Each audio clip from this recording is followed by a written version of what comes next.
Good morning, good afternoon, and good evening, everyone. The authors and distinguished guests. Welcome to Technical Session 10B.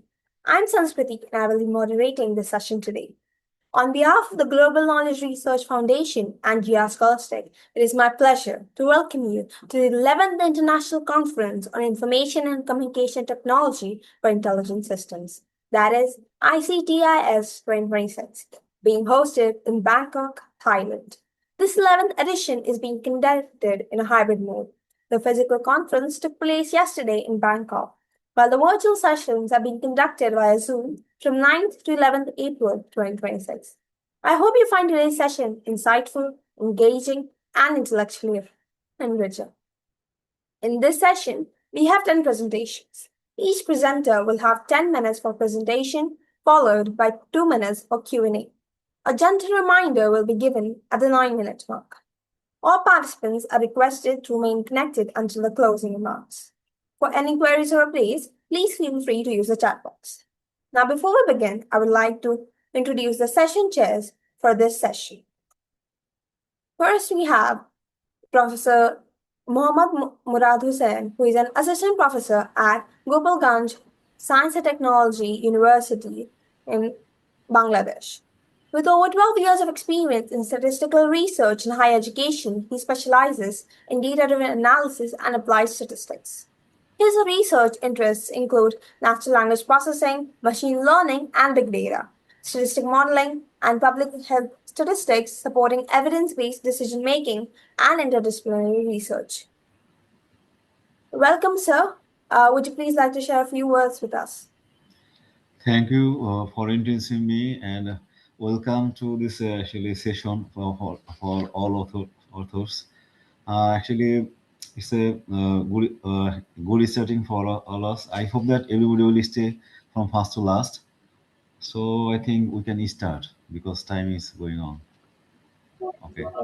Thank you, sir. This session is co-chaired by Dr. Jitendra Chandrakant Musare, who is the head and an associate professor at Anantara Pawar College of Engineering and Research, India. With over 14 years of teaching and research experience in higher education, his expertise spans artificial intelligence, machine learning, deep learning, cybersecurity, IoT, computer vision, and Gen AI. He is committed to advancing research, fostering innovation, and guiding students in emerging areas of intelligent systems and secure technologies. Welcome, sir. Would you please like to share a few words with us as welcoming remarks? Yes, thank you. Good morning to all. So we can proceed further, ma'am. Okay. Now we will commence the presentations. First, we have Sanket Shah presenting the paper titled A Multimodal AI Framework for Automated Document Understanding and Structuring.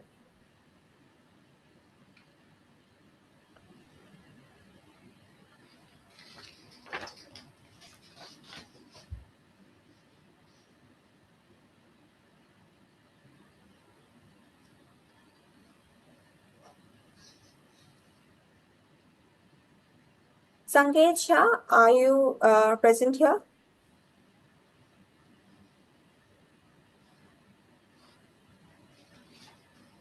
Sanket Shah, are you here with us? We will be moving forward with the next presentation.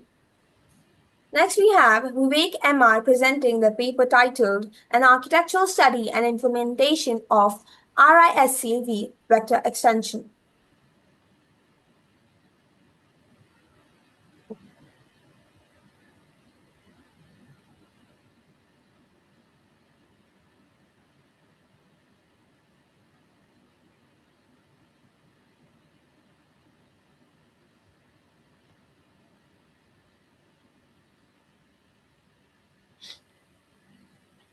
Vivek MR, are you present here?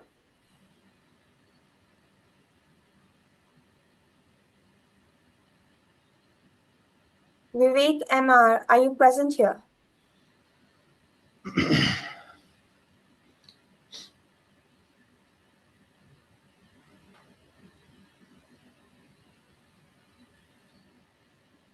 We will be moving forward with the next presentation.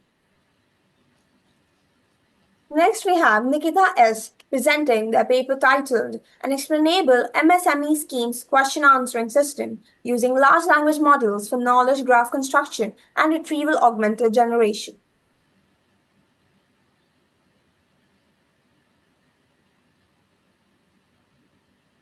Good morning. Am I audible? Yes, you're audible. But I'm not able to share my screen. So, Please try again. okay.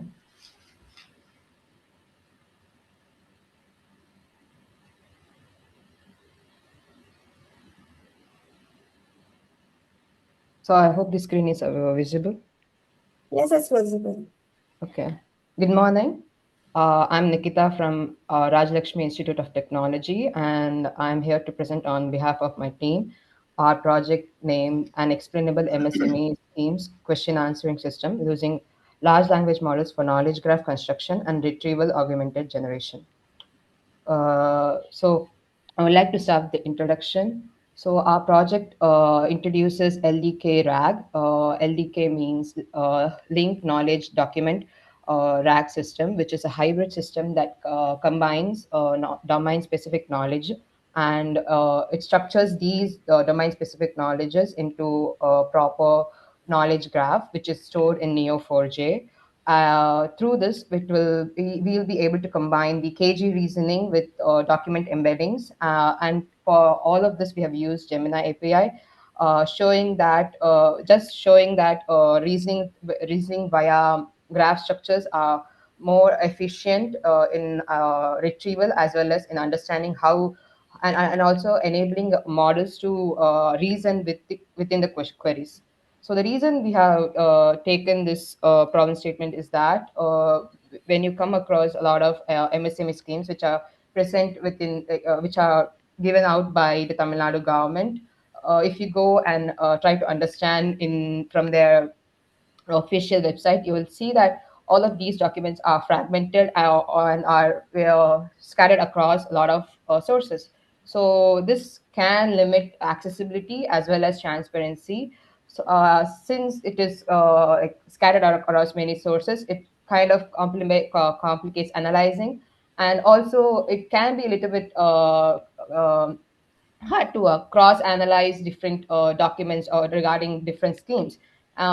This Though traditional chatbots, they do provide textual answers, but most of the time we it cannot cross reference or give us a reason from where it was able to give us a reason from where it was able to retrieve the answer, or how it came to a conclusion. So that is the problem statement we are trying to define.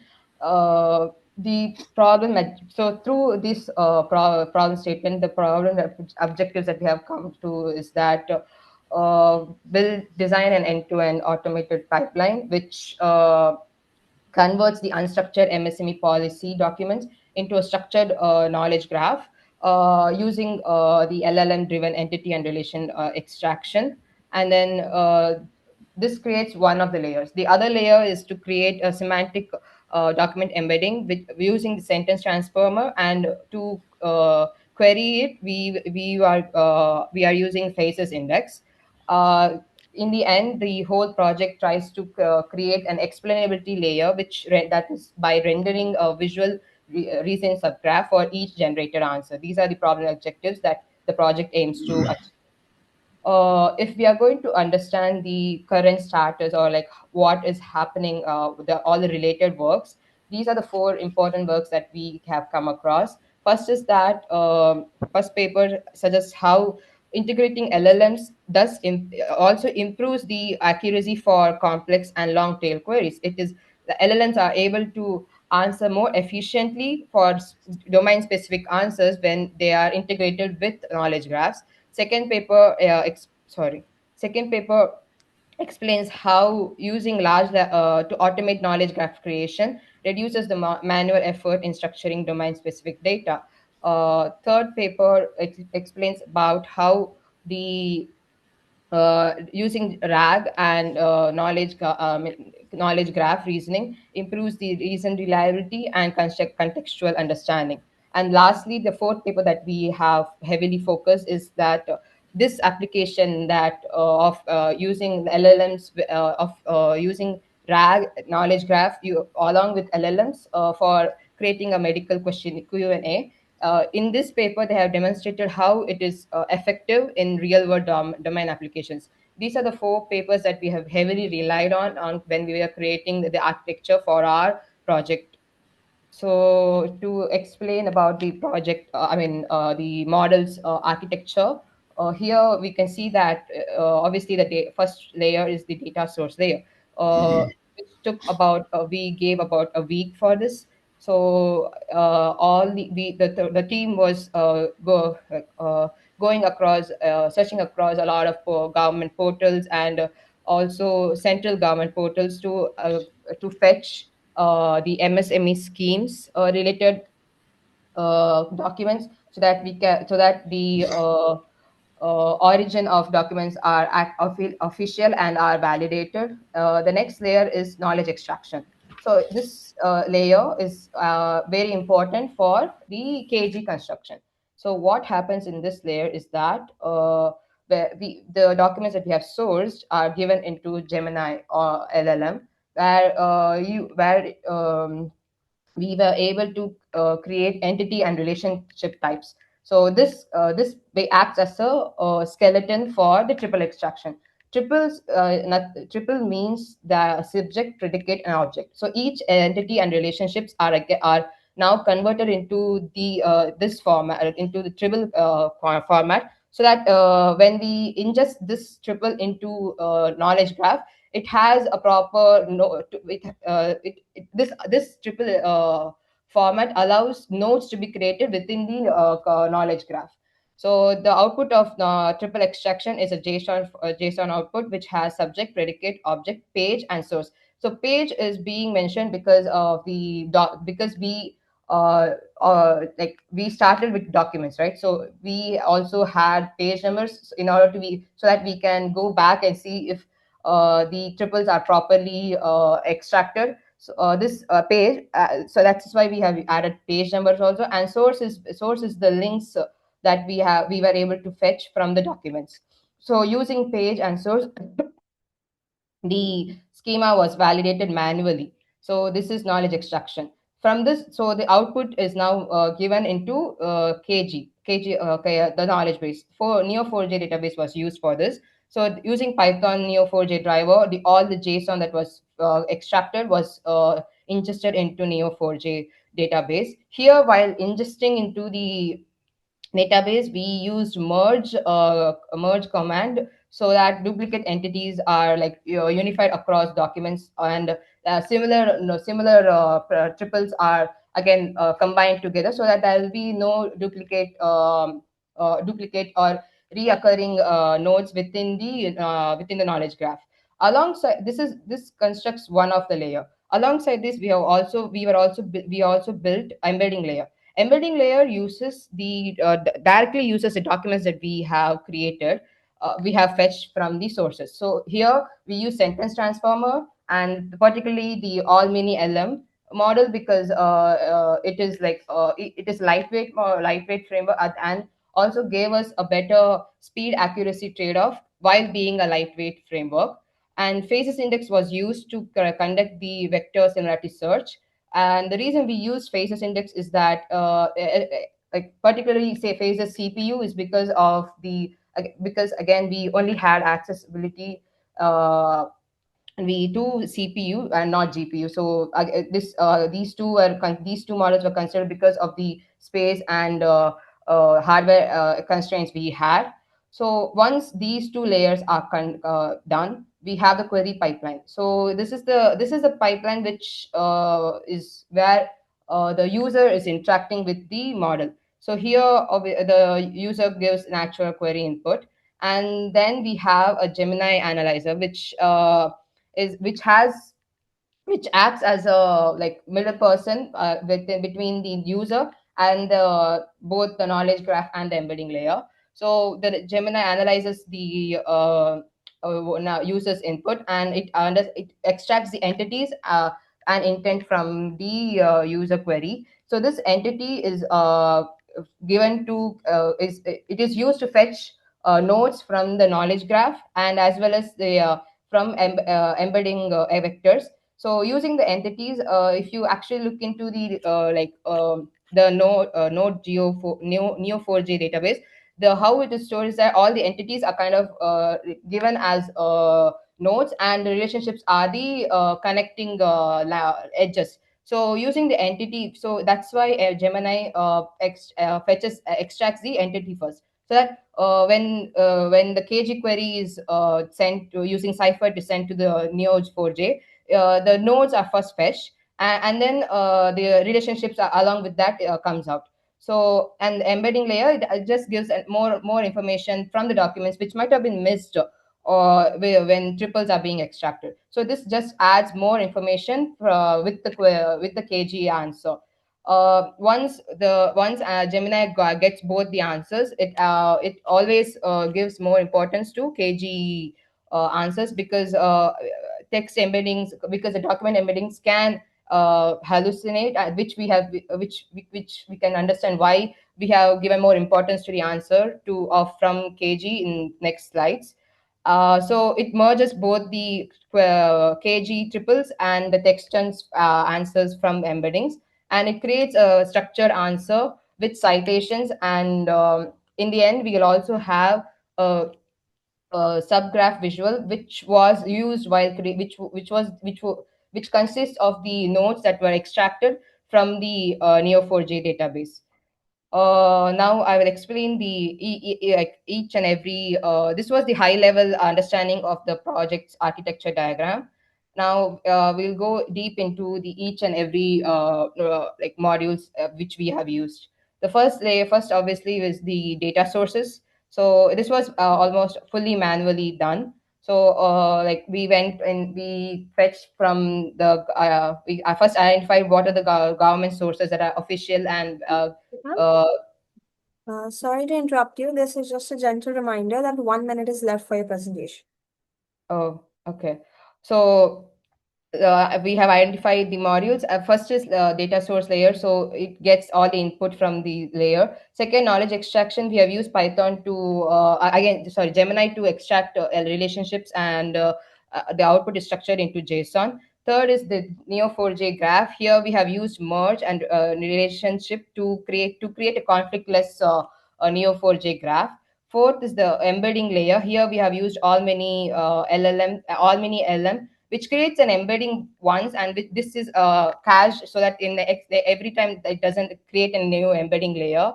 Fifth is like the hybrid layer, which again uses Python and Gradio to create the front-end user visualization.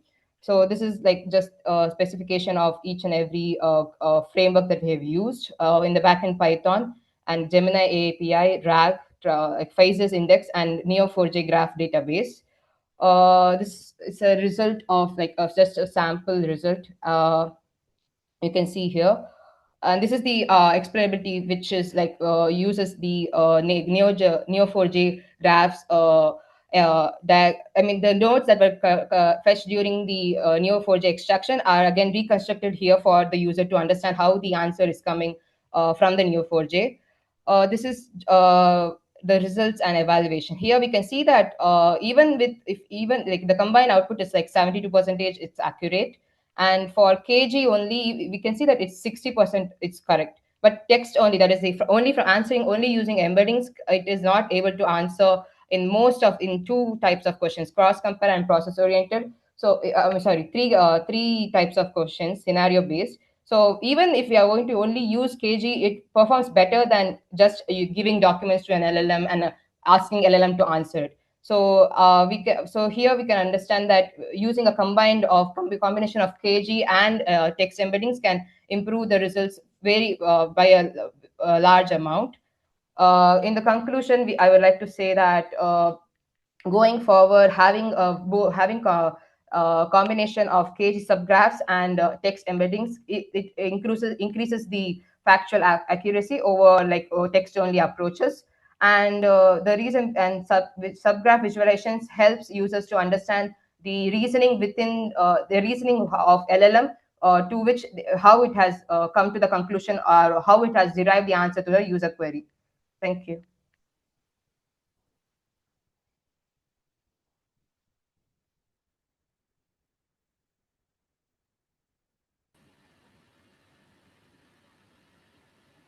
Hello. Yes. Thank you for your nice presentation. But I have two queries. Okay. Yes. Can I ask you? Yes. Your system uses LLMs for knowledge extraction. How Yes, do sir. you use, how do you ensure factual correctness and avoid hallucination in generated responses? First question.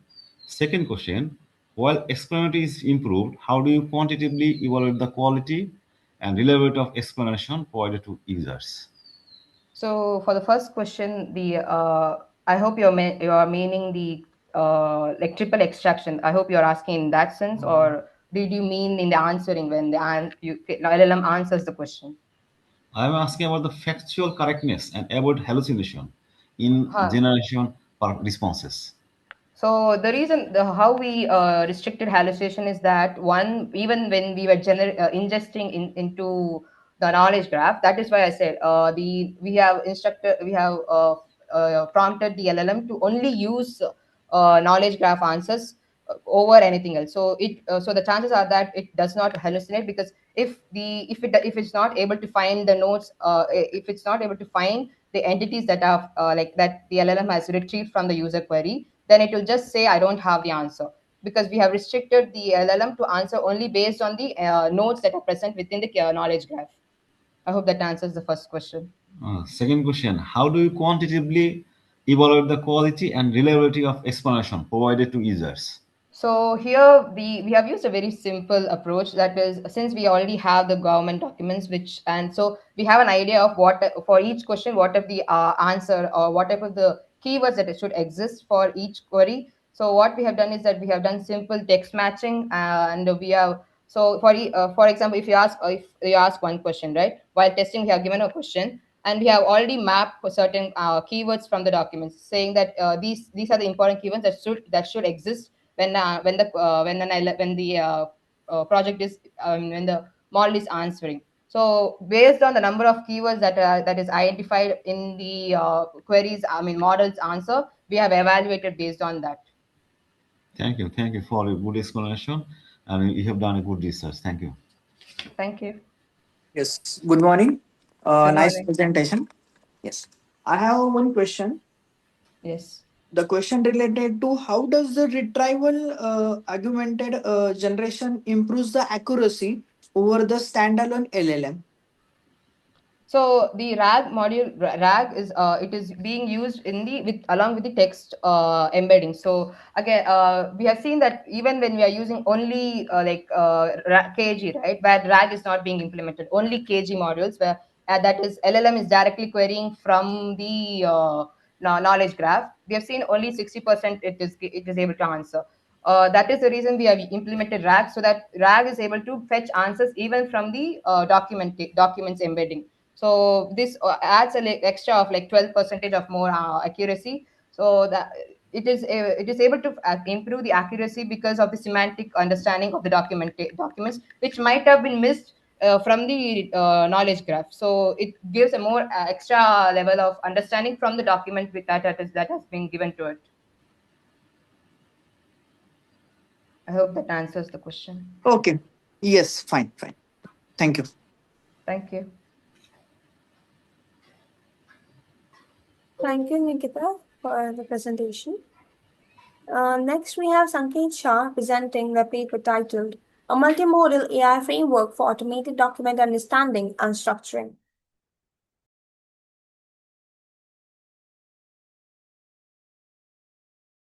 Hello. Hello. Hello, Sanket. Yes. Hello. Can you just, hello, am I audible? Yes, you're audible. Yes. Can you just give me can I give you a presentation for I just want to set up the system. So can you just give me a few minutes, ma'am? What? Can you just give me a few minutes, or can I can I give you my presentation next, if possible, ma'am? Okay, we'll take your presentation next. Okay.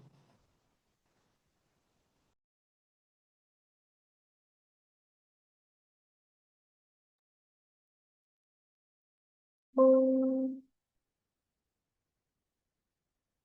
Now we have Krishna Kumar Tripathi, presenting the paper titled Attention-Based Deep Convolutional Neural Network Model for Plant Disease Classification. Yeah, good morning, everyone.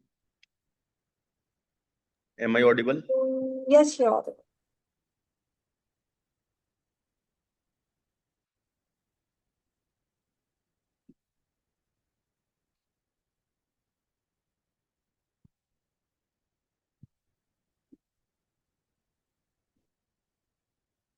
Is my screen visible to you all? Yes, it's visible. Yeah, so good morning, everyone. I will be presenting my paper with the title of Attention-Based Deep. Krishna, sorry, your screen is visible but not the presentation.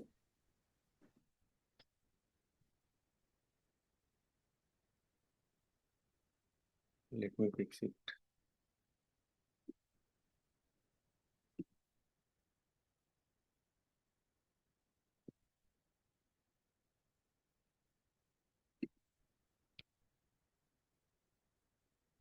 Now is it visible?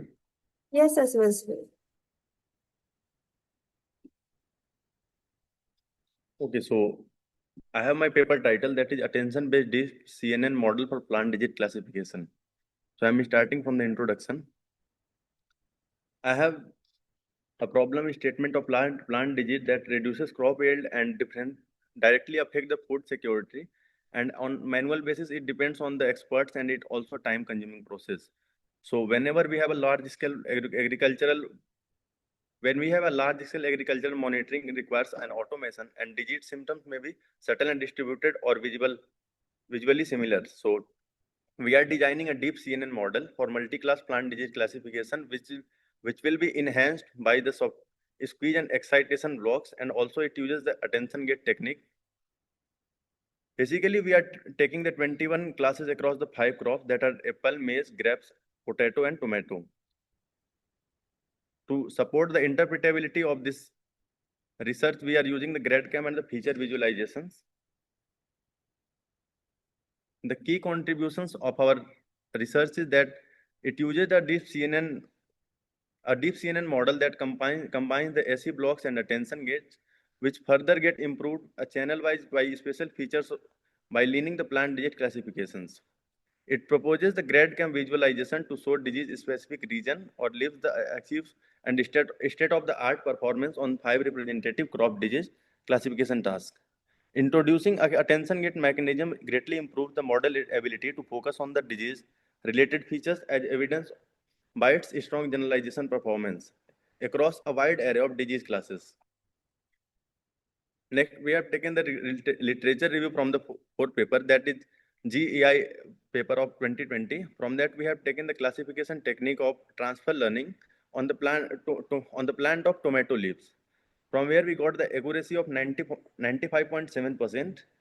And from the paper of Abdullah AI 2020, we got few short network classification technique on wheat crops, from where we got the accuracy of 93.19%. And from the paper of Grinsway EI 2019, we have taken the VGG16 and MobiNet technology, from where we got the leaps and the accuracy of 89.64%. And in the CNN model, we have some of the literature review contradictions also. The CNN captures only the local spatial features, and that lacks the global context understanding. So for that, we have to use the attention mechanism to help overcome these limitations. By local features, we have increased in local and global features of attention mechanism, and the limited context using the full attentions. The materials and methods which are used in our research are a plant village dataset that is openly available on Kaggle, that had been used in the research paper of Abdullah 2020 also. It consists more than 54,000 of images across multiple crops and disease categories. Thus, the crops which we have selected from this dataset are potato, tomato, grapes, maize, and apple. We have in this crops we have 21 balanced disease category across species, and the image categorized are like the RGB images with high resolution, and the lightning of these images are been controlled, and these images are with a plain white background.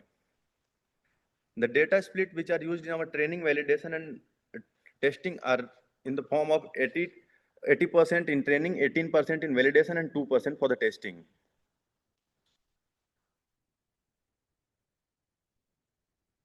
We have used the CNN model and also used the SE block for the feature extraction and feature refinement. And after that, we have used the attention gate for the spatial attention enhancement of our research.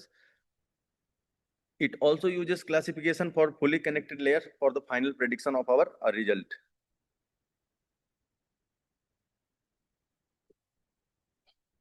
In our model, we have used a 3x3 convolutional layer used for capture the local spatial patterns that has been normalized in a batch and to stabilize the training. The max pooling, we have used the max pooling to reduce the feature maps. The network is characterized by a progressively expanding depth-wise connectivity pattern so that the number of convolutional filters grow up to 32 to 64, and then after from 64 to 128 and continues through till 256 up to the maximum of 512. Ensuring that the low level features of edges and texture transition smoothly into the high level semantic representations. And we have used the SE block for the speech and excitation technique.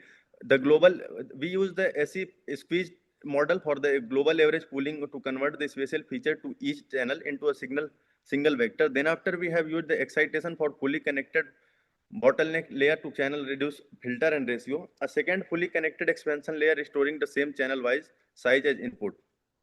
Then we use a signoid activation for calculating the important score channel wise. After that, we will rewrite the weight of the signoid function. The SE module implies discriminative channel and suppresses the information, which makes the network focus more on the significant patterns. After that, we use the attention gate to relatively unimportant and activation of the promote regional features learning. Each AG attention gate consists of a 1x1 convolutional getting signal indication directly of attention condition at a high level context information. The element-wise addition of the input features map and getting signals. The AG enables the network to concentrate only on the important spatial regions, enhancing feature selectively and suppressing the background noises. After that, we will be the classifying head and end-to-end workflow. It uses 256 neuron with ReLU activation. After that, 21 way of softmax to final output and probability for each classes. From this, we have got our result. We have used the 28 epochs for the rapid, and in the first five epochs, we have got a rapid convergence. In the we have got a rapid convergence, and the loss in the first five epochs drops quickly and stabilizes near zero, which shows that this research has a strong learning and minimal overfitting. And the performance of our program that it has achieved the accuracy of 99% and the precision, recall, and F1 score all have reached more than 98%, and the specificity remains at 99.8%, showing that the model rarely misclassify healthy lips as disease lip. The result confirms that the effectiveness of our SE and AG blocks integrates architecture by improving the robustness, focus, and interpretability of this research. We have this ROC curve which sharply towards the upper left corner indicating the excellence of our classification performance. This model achieves a high sensitive way and very low false positive rates. Most disease and healthy classes obtain a value close to 1000. The demonstration, the model is discriminative power across multiple plant diseases. The result and the discussion we have achieved through the great gram interpretability. We have used the 5 figures, that is of tomato septoria leaf spot, grape esca black measle, and the maize corn common rust. Each example includes an original input image which you people can see on the right of my screen. The red and the yellow highlighted region indicates the area that is strongly influenced the model prediction. In all cases, the model successfully focused on the disease-affected regions of the leaves. The highlighted area aligns well with visible symptoms such as spot discoloration and the texture changes. The model focused on lesion spot discoloration and texture abnormalities. The demonstration that the model is interpretable, reliable, and capable for identifying relevant disease features.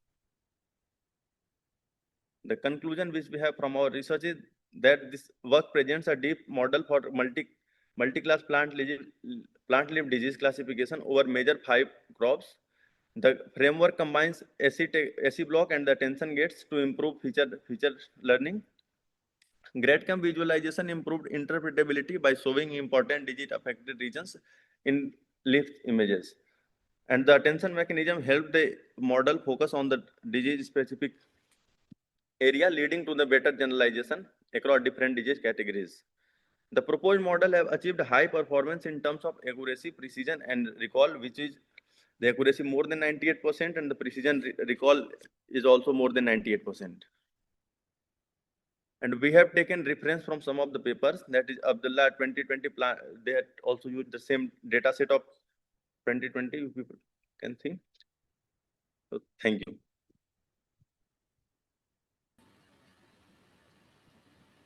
Thank you for your nice presentation. I want to ask a question. Given that given that agricultural data sets are often limited and imbalanced, how does your model generalize to unseen plant disease or different environmental conditions? Sir, this program is working on only 5 data sets, which I told in my program also, that on the tomato, potato, grape, maize, and apple. So if we will be getting any of the images of these plants, then this will, just by taking the past history of the products, it will just give the result on the basis of the previous images on which the data set has been trained. There is no imbalancing issue. Like till we have used 54,000 plus images. So approximately majority of the disease of the plants has been covered in this data set. And further, we are lacking still 1% in the accuracy. So we have to train on that also. Okay. Thank you for a good research.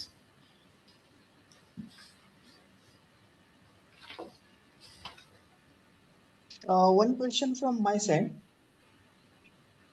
Yeah. So, what does the attention mechanism plays a feature extraction role in your plant disease classification? Sir, basically in attention mechanism, it first of all, what it does, it gives the special attention to the main, in our images, it gives the special attention to the images, not on the noises, which are like a image contains the specific content on which we have to do the research, and including this is it also have some of the noises in that image too. So the attention mechanism remove that noise and only work on our digit or only work on the image that is only useful for our research. Okay, fine. Thank you.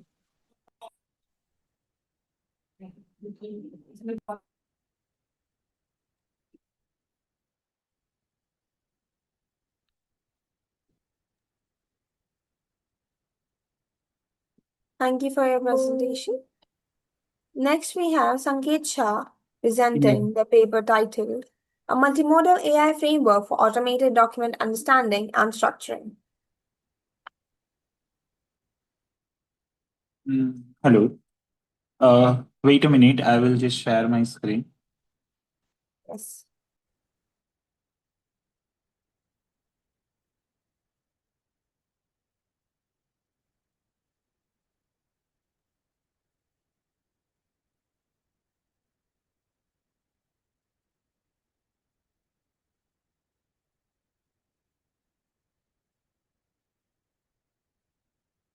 Is it visible?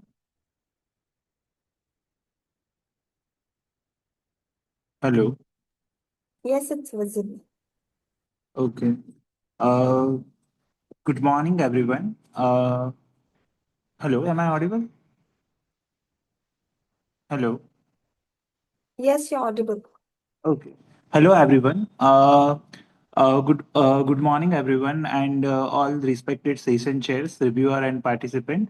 I'm Sankesh Shah from Silver Rock University, Ahmedabad. So today I am present my research work, uh, a multimodal AI framework for automated understanding and structuring. So in these presentations, I will take you through the motivations behind this work. So the problems we are addressing and the methodology we are design and whatever the result we are achieve. So these things we will cover in these sessions. We all are knowing about we have in the digital era lots of documents is there. Okay, so every day organizations and individuals generate a huge volumes of the digital document. For example, research work, research paper in a academic, reports in an industry, scan documents in the government office, image containing a textual informations. Now the problem is not availability of the data, but how to manage and understand it effectively. Most of the data is unstructured, um, uh, it does not follow a mixed format. Format information is hidden within a text and image. So traditional approach is the depend upon the manual work where humans read and organize a document. But this is a slow, error prone, and not a feasible for a large scale systems.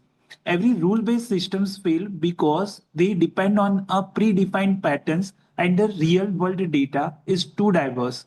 So the key questions become, can we build a intelligent systems that understand a documents like a human can perform but work faster and more effectively? That is the motivations behind our work. So our problem statement is organization today deal with the large scale documentations repository.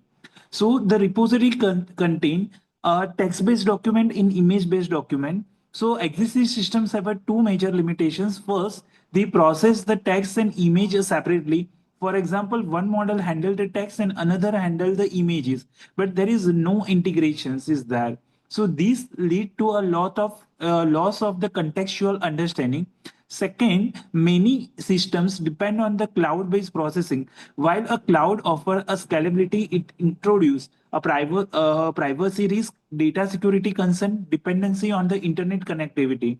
In a sensitive domain like a healthcare, educations, and the legal system, there is a serious issue is that. Okay, so the problems we address is how a design a unified systems that can process both a text and image together while ensuring a security, efficiency, and the scalability. So our main objective is first one, automated a document. We want a automated document understanding, and so reduce the human effort. Second one, we introduce a multi-modal processing where both text and image are analyzed together instead of separate. Third one, we aim to improve a document structuring so that information can easily extracted, categorize, and reuse. Fourth one, we focus a privacy preservations by enabling a offline or local processing instead of relying completely on a cloud system. And finally, we design a scalable modular architectures so that new models and the features can easily added in a feature. So our related work is initially a rule-based systems we are used. They work well for a simple task, but fail when the data become a complex and diverse. Then a machine learning model were introduced. They impose a scalability, but they often lack a deep semantic understanding. Recent large language models show excellent performance on in understanding a text. They can capture a context, meaning, and relationship between the word. Similarly, a vision language model can process image along with the text content. However, this model are usually used independently, so the gap is existing research is clear. There is a no unified framework that combine a text and image understanding in a secure and efficient manner. So our proposed work is we have to identify this gap, and we have to design a multimodal AI framework. The key idea is a simple but the powerful. Instead of treating a text and image separately, we process them together in a unified system. Our framework is capable to extracting a metadata, classifying a document, structuring a content in an organized format. For example, if a document that contains both the text and the diagram, our system understood both and combine the informations. This lead to a better accuracy and a deeper understanding. Okay, so now we have. I'm just showing you the architectures. So there is the three types of the architecture. Three layer is there: AI processing layer, backend service layer, and user interactions layer. In the first, AI processing layer is the brain of the systems. The backend service layer handle the data storage, pre-processing pipeline, and system management. And third one is the user interactions layer. This provide the interface to for a user to upload and access the document. And this layer design a flexibility, easy update, and the better systems organizations. In the AI processing layer, have a two main technology is the technology is there: large language model for the text understanding and vision language model for the image understanding. The system perform a semantic analysis to understand a meaning, metadata extraction for extracting a key informations, and the classification that is used for the categorizing a document. Additionally, we include a verification mechanism. This means the system does not blindly trust first prediction, instead of reevaluate the output and improve a reliability. If I'm talking about the models and algorithms, so we use the two-stage classifications thing is there. First a model generate the prediction based on the input data, and the second stage verification step that check the correctness and the predictions. These similar how a human work. First we make a suggestion and then a double check for the before a finalizations. This approach significantly reduce the error and improve the confidence in a result. If I'm talking about the experiment setup to evaluate our systems, we conclude an experiment on the dataset 1200 document, 800 text document, and 400 image-based document, and we select a multiple evaluations metric: accuracy that is used for the correctness of the predictions, precision that is used for the quality of classification, and the processing time is used for the system effectively efficiency. And these combinations ensure a balanced evaluations. If I'm talking about the result, 94.6% accuracy of the text document, 89.8% accuracy of the image document, and the processing time is also efficient, around 1.8 second for the text, around 2.6 second for the image, and one of the most improvement of reductions in a misclassifications by 6 to 8%. This clearly demonstrate the effectiveness of our multimodal approach is good. So if I'm talking about if I'm talking about the from this result, we draw a several insight. First one, combine a text and image processing lead a better performance compare Ankit, using a separate model. Yes. sorry to interrupt you. This is just a gentle reminder that 2 minutes are left for your presentation. Yeah. Yeah, I just concluded. Better performance compare using the separate model, and the second the system maintained a low time latency, making a suitable for a real time applications. And third architecture is a flexible, can apply in a different domain like a enterprise system, academic platform, and digital library. So I'm just conclude these things. So our model integrate the text and image understanding, improve the accuracy and efficiency, ensure a data privacy through offline capability. This make a system practicable, scalable, and suitable for the real world image. In the feature work, we add a multilingual support a more document format like a handwritten text, and these are the references I'm covering these things. Thank you so much.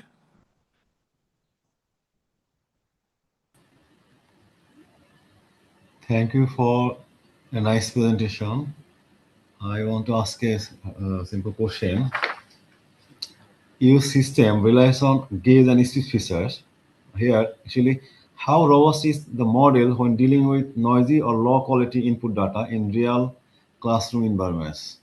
Can you explain? Yes, means how robust for. How robust is the model when dealing with noisy or low quality input data? Okay. Uh, yeah. Uh, Sir, we have to just uh, first of all we have to identify a missing value or noisy data. For and then we have to just remove the duplications data, and after that we have to normalize and standardize this and remove outlier, and then we have to train the model so we can handle it. Second question, for your case, though it is actually multilingual, but No, how you have considered multilingual, right? And diverse education in context. a future that we can say that it's a multilingual. Okay, okay, okay. Thank you so much.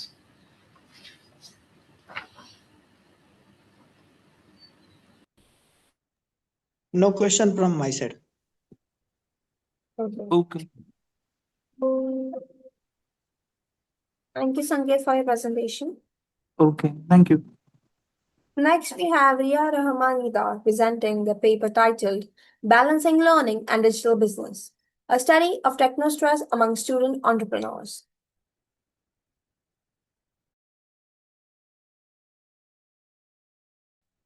Okay, good morning everyone. Before I begin, let me share my screen.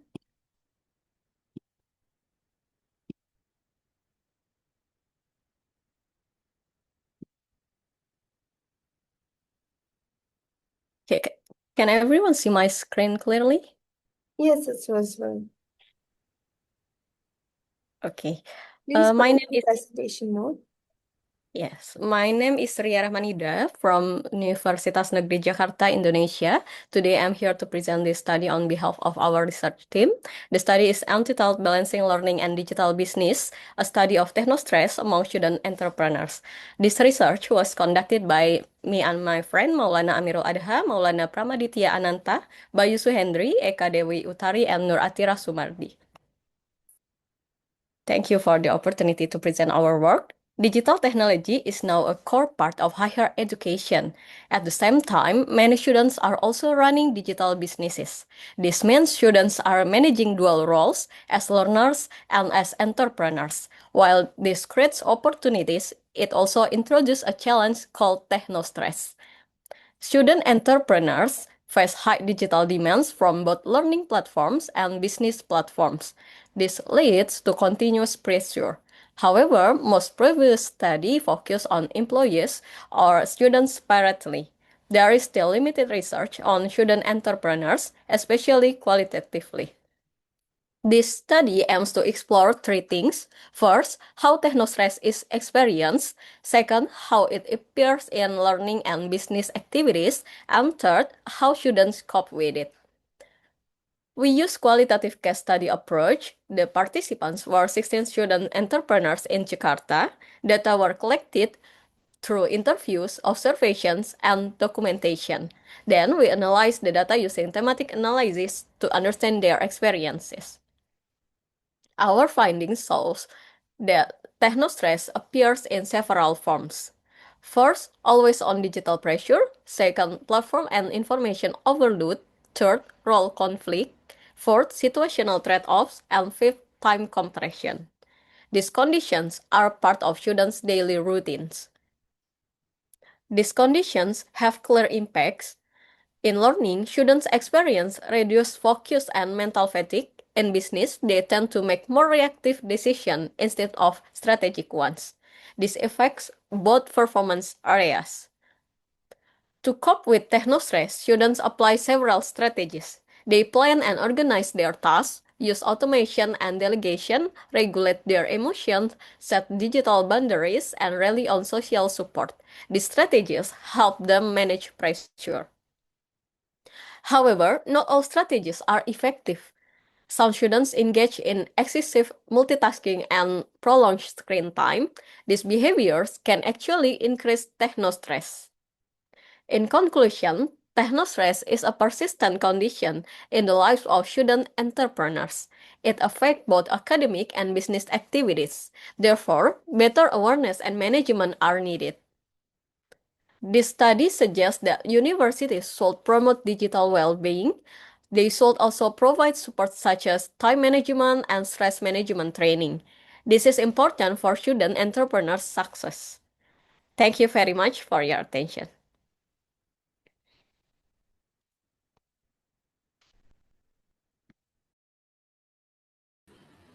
Thank you for a nice presentation. Can I ask a question? Can you Yes. hear me?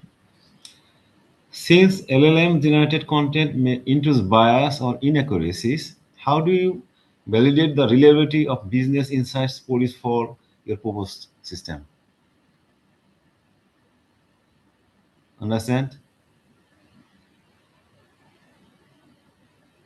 Yes. Thank you for the question. That's very important concern. We acknowledge that large language models may produce bias or inaccuracies. Uh, Therefore, in our proposed system, we emphasize validation and control mechanisms. First, we apply human-in-the-loop validation, where business insights generated by the system are reviewed by users or domain experts before being used for decision making. Second, we rely on data triangulation, meaning insights are cross-checked with multiple data sources, such as platform analytics, transaction records, or other empirical data. Third, we encourage the use of structured prompts and contextual constraints to reduce ambiguity and improve our output consistency. Finally, the system is positioned as a decision support tool, not a fully autonomous decision maker. So reliability is ensured through a combination of human judgment, data verification, and control system design. Thank you. Okay, thank you. Second question. How do you measure the real world impact of your system on improving entrepreneurial decision making?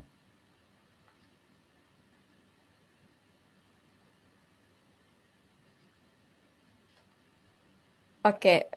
Uh, Can I repeat? How do you measure the real world impact of your system on improving the entrepreneurial decision making?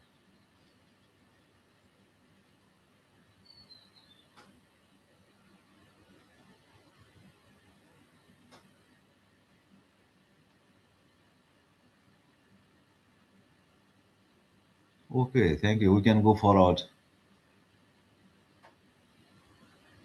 Okay. Any other questions, Jay? Yes, question from my side. So, how the statistical model are used to correlate the stress with the productivity?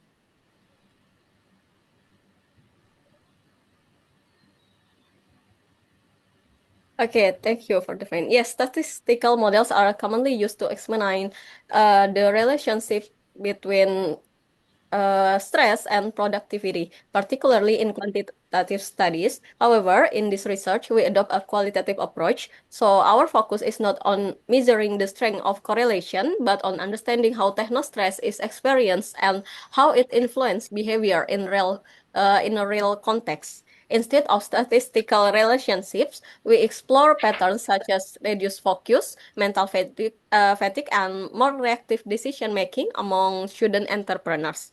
These findings provide contextual insight that can complement future quantitative studies, which may apply statistical models to test these relationships more rigorously. Thank you. Yes, thank you so much. Thank you, Ria, for your presentation.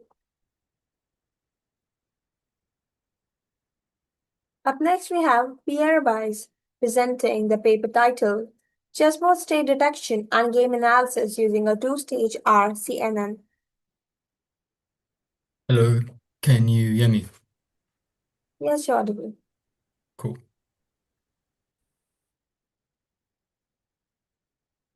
I'll just share.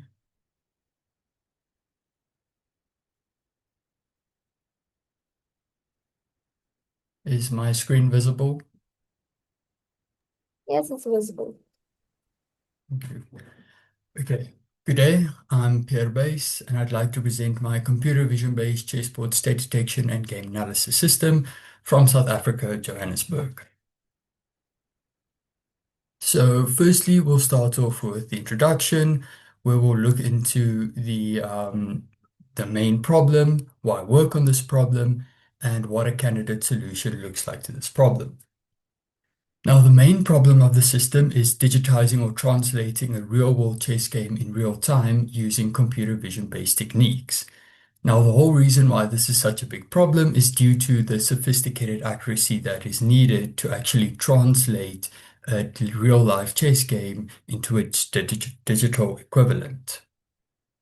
Now, why specifically work on this problem is because of the extended capabilities that a live translation could have in real-world chess scenarios, along with the extended capabilities with other sophisticated intelligent chess systems such as chess engines.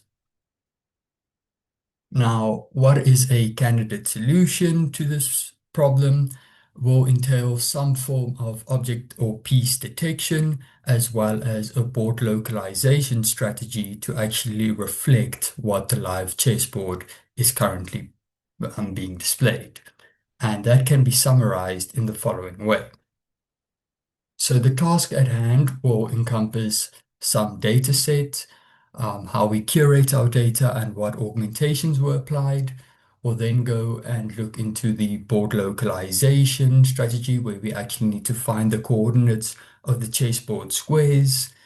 We'll then move into piece detection where we actually need to classify and differentiate amongst the different chess pieces. And then we need to combine both board localization and piece detection to represent that in a Venn state, which is a single line representing the whole game of chess.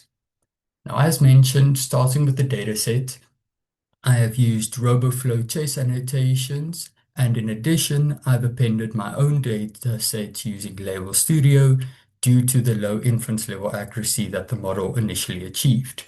Now, the data was split up according to test, validate, and training images, and these images were also pre-augmented to, in essence, simulate real-world conditions.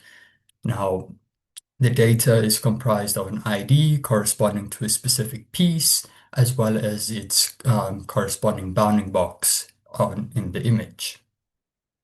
Now, the next step will be board localization, and here I've used two different approaches to compare them. Now, in both scenarios, we apply a grayscaling and Gaussian blur to eliminate any background noise that might occur. Thereafter, in both scenarios, we apply canny edge detection as well as a U-transform. Now, a U-transform here is specifically used other than something like skeletonization or contour detection because it excels in finding straight line segments, which is integral to my first approach since we find the intersections of both the horizontal and vertical lines. Now, this does find most of the coordinates pretty accurately. However, it does also find an outer perimeter of coordinates, which isn't ideal. So in the second approach, I've used a CB2 library that actually finds the interior coordinates of the chessboard itself. However, I need to extrapolate from these inner coordinates to find the outer perimeter coordinates. And once I do that, I can actually localize my board, and that second approach deemed to be a lot more accurate. Now, going into piece detection, object detection in general is done by two main paradigms, either two-stage or single-stage detectors. Now, for the purposes of piece detection in my system, I've implemented and compared both strategies.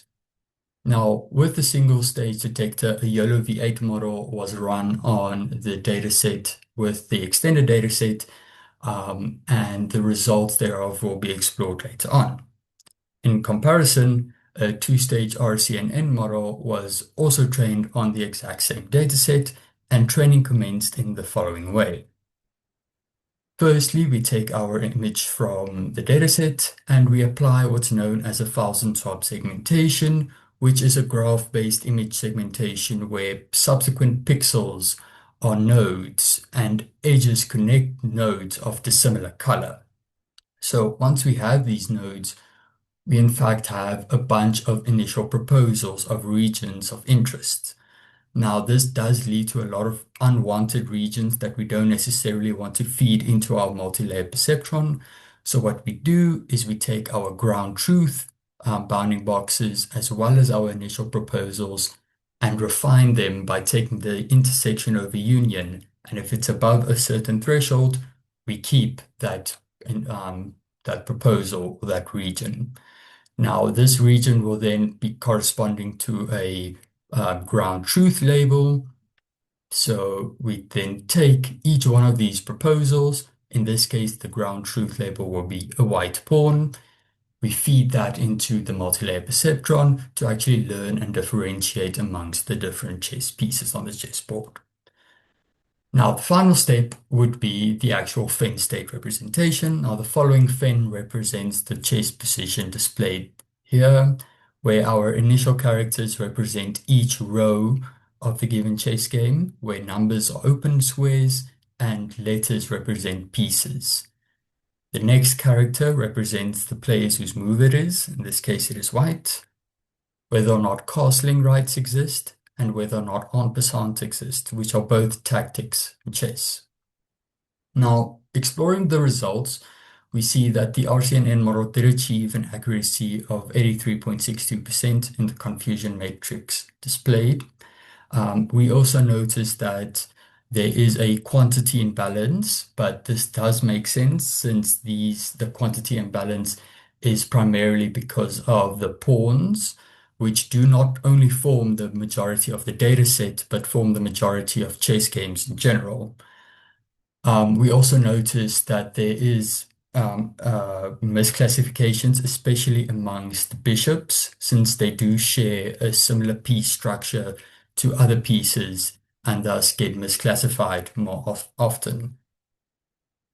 However, the OLV8 model did achieve a much higher accuracy of 99.47%, and we still see that quantity imbalance. However, we do see a lot less misclassifications.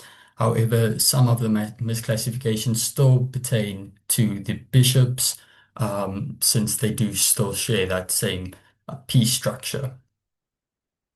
Now, the resulting system means we have a board localization strategy, a piece detection strategy, and a Venn state representation to combine both of those. Now, this means we can actually digitize our real-world chess game in real time. And this then allows for real-time over-the-board move analysis, such as move prediction, best move evaluation, as well as overall game analysis using other sophisticated chess engines or intelligent chess systems. Thank you so much for listening.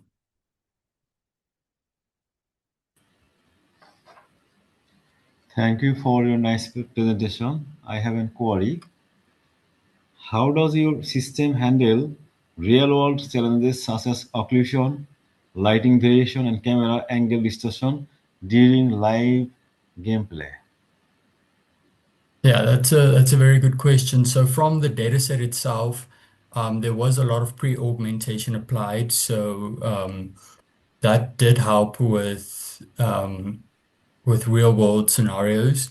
But in some cases, for board detection, it needs to be aligned perfectly, else it doesn't accurately reflect the coordinates on the chessboard. But that is something I can actively work on in the future in improving for real-world scenarios. Okay, thank you for your nice presentation and good research. Thank you.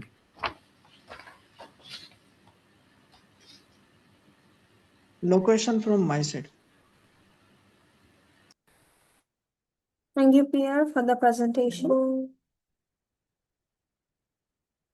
Up next, we have Hardik Modi presenting the paper titled Design and development of a MATLAB-based GUI for automated brain tumor detection using MRI image processing techniques.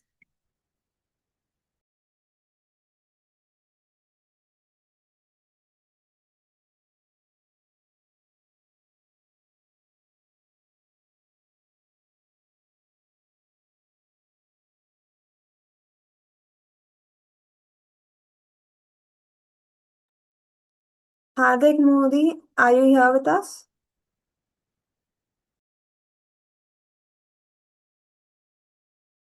I am audible? Yes, you're audible. Yeah, yes. So I am going to share my screen.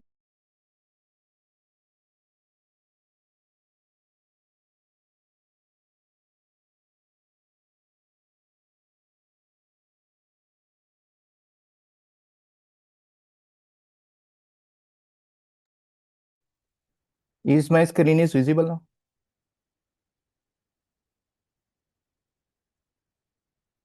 I am audible? Yes, you're audible and your screen is visible. Okay, okay. So can I start now? Yes. Okay. So this is my title, Design and Development of the MATLAB-based GUI for Automatic Brain Tumor Detection. So this is the outline of my presentation. 1 minute.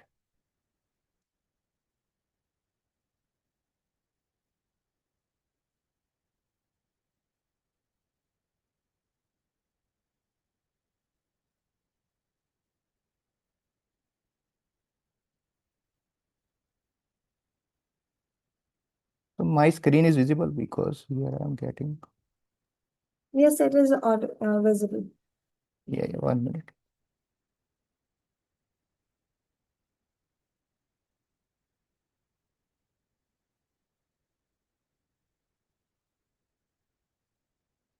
Okay.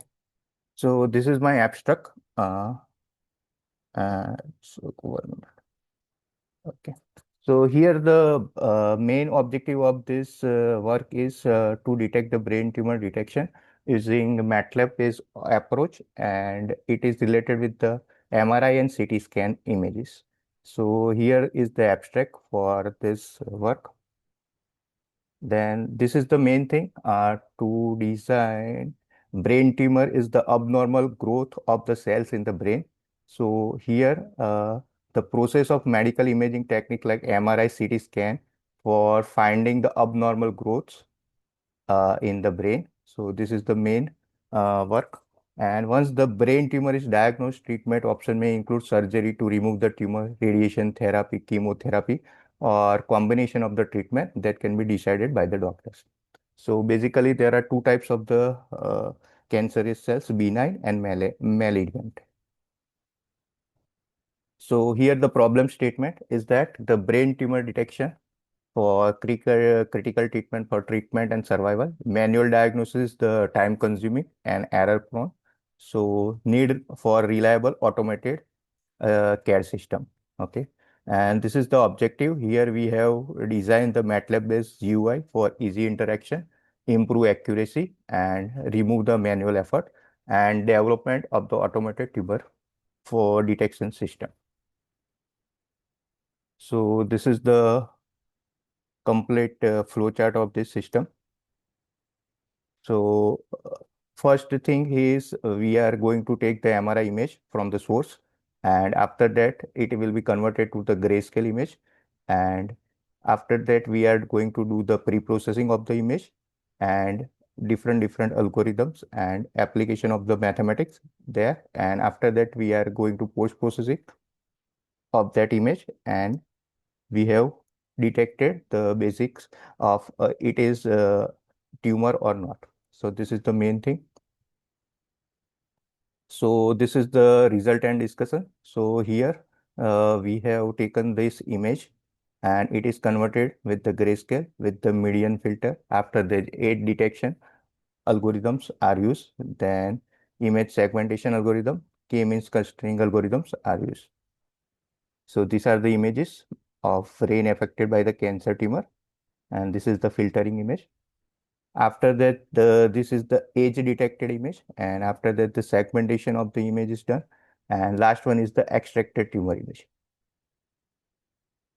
So this is the brain tumor detection using, we can say, 2D imaging. So that is the manual approach for the taking the picture and the detecting the image, but it is not accurate. So we have designed this system for automated the purpose and the accuracy of the system. So this is our result of the implementation of the GUI in the MATLAB. So first we have taken the input image after median filtering, age detection, then segmentation, and this last one is the image without tumor. And this one is the image processing techniques applied, and we can get the result of the tumor detected. So these are our result. So this is the image. We have figure 7 is for the without tumor, and figure 8 is shows as the with the tumor. So these are the advantages of the system. We can detect the early tumor detection, accurate visualization, and clinical result. There is very helpful for the clinical decision, monitoring the disease progression. Then we can check the personalized treatment planning for the patient, and fast and reliable diagnosis we can do with this system. So this is our conclusion. So this paper is mainly detecting the brain tumor using MATLAB GUI, using image acquisition and pre-processing techniques for MRI and CT scan images. And this is effectively detect the tumor of the brain tumor. And in the future work, we can do the feature extraction, large scale validation, integration with the machine learning and deep learning for the improved accuracy. And we can also do 3D tumor segmentation and detection for the other cancers such like lung cancer, breast cancer, blood or prostate cancer. Okay. And with the continuous technological advancement, we can do medical imaging will play a vital role in improving the early diagnosis, treatment planning, and the patient outcome. So these are my references. Okay, thank you very much.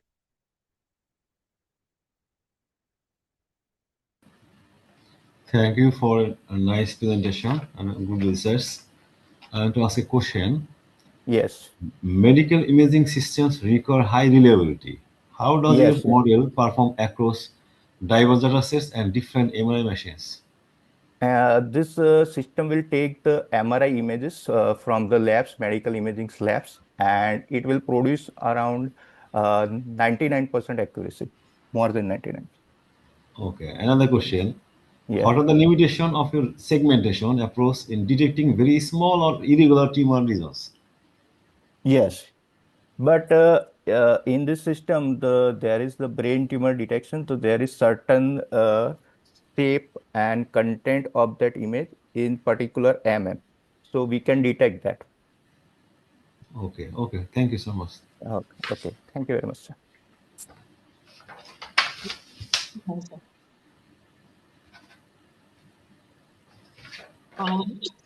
What techniques are you use to differentiate between the tumor types? Hello? Hello, am I audible? Yes, yes, yes. Okay, my question is which image processing techniques are used to differentiate between the tumor types and which are Uh, the alternative for that? Here, K-means clustering we have used for the segmentation purpose, and we are currently detecting malign and non-malign brain tumors. Okay. Okay, why these techniques you have chosen? Because this technique produce the more accurate result compared to other, and GUI in the MATLAB we can produce the good result. So we can see the images with the age detection as well as the complete detected tumor or not. Okay, fine. Thank you very much. Any question? Any further question?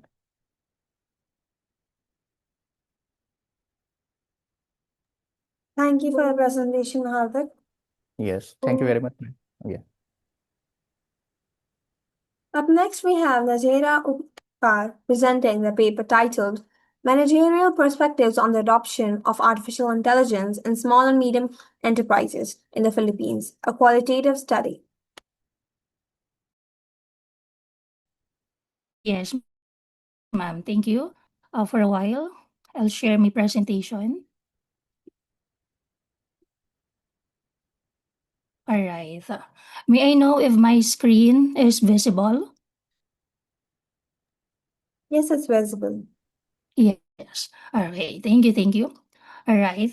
So my name is Najera Umpar, and I'll be presenting my research entitled AI Adoption in Small and Medium Enterprises in the Philippines. So this study explores how SMEs perceive AI, the challenges they face, and the factors that influence its adoption. To begin, let me first discuss the background of the study. All right. So artificial intelligence or AI plays an important role when it comes to helping business improve automation, data analysis, and decision making. Because of this, it can enhance performance, support innovation, and increase competitiveness. However, despite of those benefits I have mentioned, many SMEs still struggle to adopt AI. Common challenges include high cost, lack of technical skills, limited infrastructure, and low organizational readiness. In the Philippine context, MSMEs make up about 99.5% of all businesses. However, most of them still rely on traditional technologies and AI adoption remains low. So with this, factors such as organizational support, leadership, and readiness become important in influencing AI adoption. So let us move on to the methodology of the study. So for this research, I used qualitative research design. I selected 5 SME managers from the Philippines, coming from retail, manufacturing, and service factors. Data were collected through semi-structured interviews to better understand their experiences and insight. The focus of the study is on their perceptions of AI, as well as the barriers and enabling factors in adopting it. Now let's proceed to the results of the study. Starting with the perceived benefits, participants shared that AI improves operational efficiency, especially in areas like inventory, billing, and customer service. In addition, AI also helps business make better forecasts and decisions. So it also improves customer experience. So through personalization, which makes SMEs more competitive. So while these benefits are clear, there are also challenges that need to be considered. So one of the major barriers identified in the findings is the high cost of AI implementation. So there is a lack of technical skills among employees, making it difficult to use AI effectively. Some employees also show resistance to change, especially when new technologies are introduced.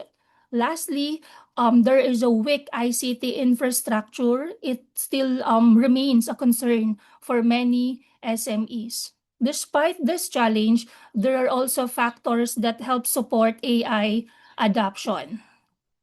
So we have the enablers. The study found that strong top management support plays a key role in successful AI adoption.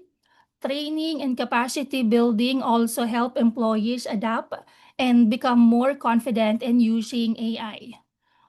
Furthermore, partnerships and collaborations allow SMEs to access resources, knowledge, and support. With these findings, let's now connect them to existing literature in the discussion. So the results show that financial capacity, leadership support, and technical capability strongly influence AI adoption. Barriers such as cost, skills gap, and resistance to change continue to affect SMEs. At the same time, human and organizational factors such as leadership, employee readiness are very important in the adoption process.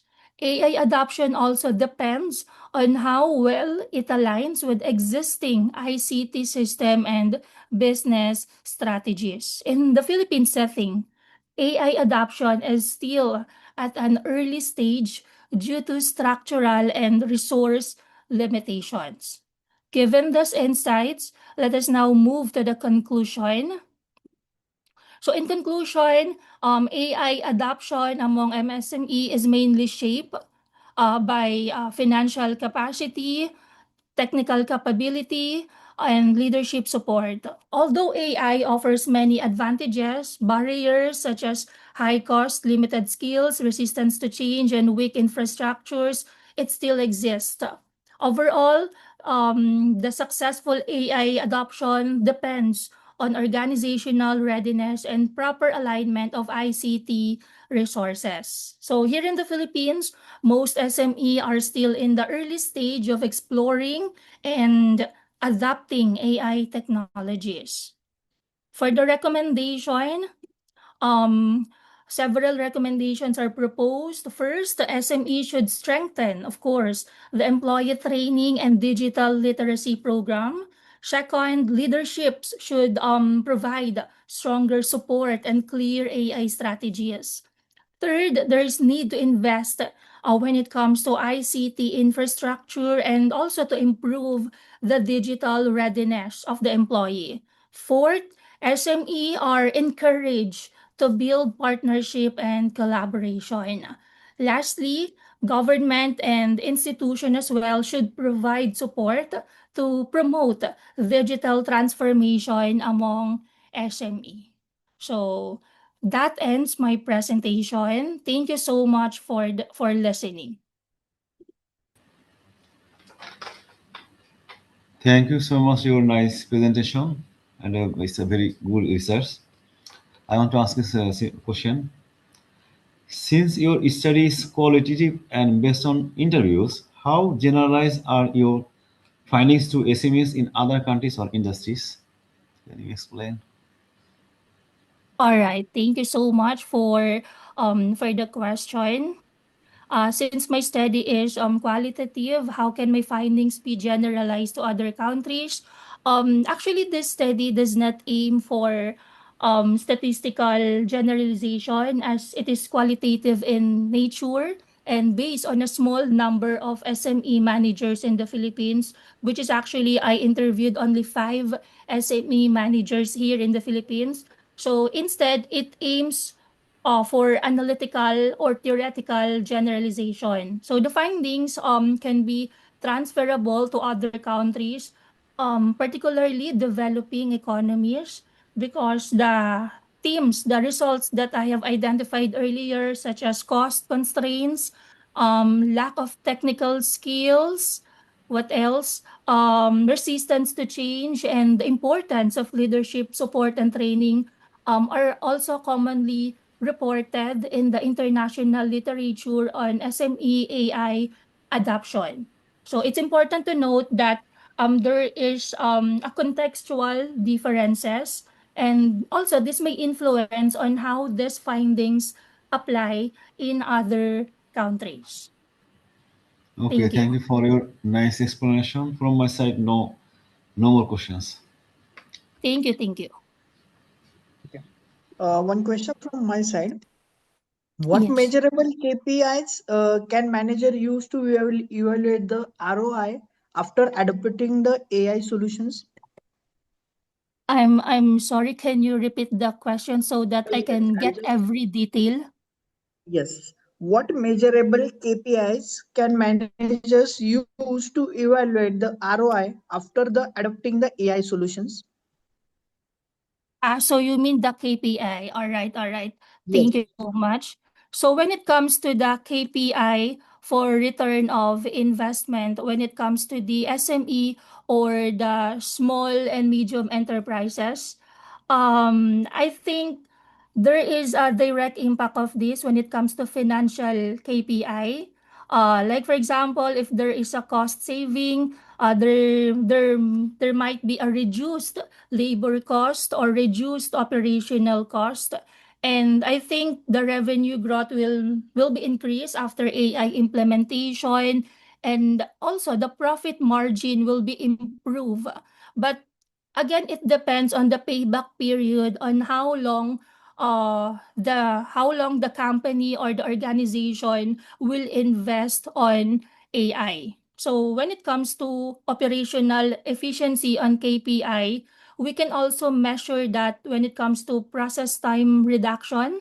Like for example, faster billing, yan, improve inventory processing, and after the AI adoption, we can see the automation rate, or I mean the how many tasks are automated by AI. So I think the KPI for ROI in AI adoption will actually generate a big value for SME here in the Philippines. Thank you. Yes, thank you so much. Thank you. Thank you.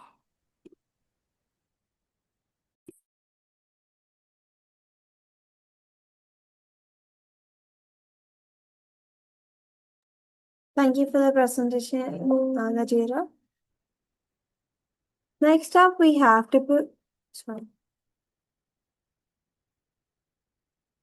Nilay Shah presenting their paper titled PL Binding Affinity Prediction Tool for Drug Discovery. All right, good morning. I hope I am audible. Yes, you're audible. Can you please share me the access to share my screen? You can share it now. Sure, I can. I hope my screen is visible. The presentation screen is visible. It is. All right, okay, let's start. Greetings, panelists. My name is Nilay Shah, and I am one of the authors of PL Binding Affinity Prediction Tool for Drug Discovery. Now, let's get straight to the problem. What is happening is that the traditional methods for drug discovery are either computationally or monetarily very expensive and data specific. So that is the reason there is the need of such tool which predicts the binding affinity of a particular protein and a ligand. So first of all, I'll just brief you about the basics. A ligand is basically a small molecule, and a protein is basically a target to which the ligand comes and attaches itself. It is kind of like a key and a keyhole structure. All right, and binding affinity is the strength. So if a binding affinity is high, then the bond between the protein and the ligand is stronger, which means that it can be further tested to develop a drug. The current limitations to this is the inadequate representation of molecular structures, limited availability of high quality training data.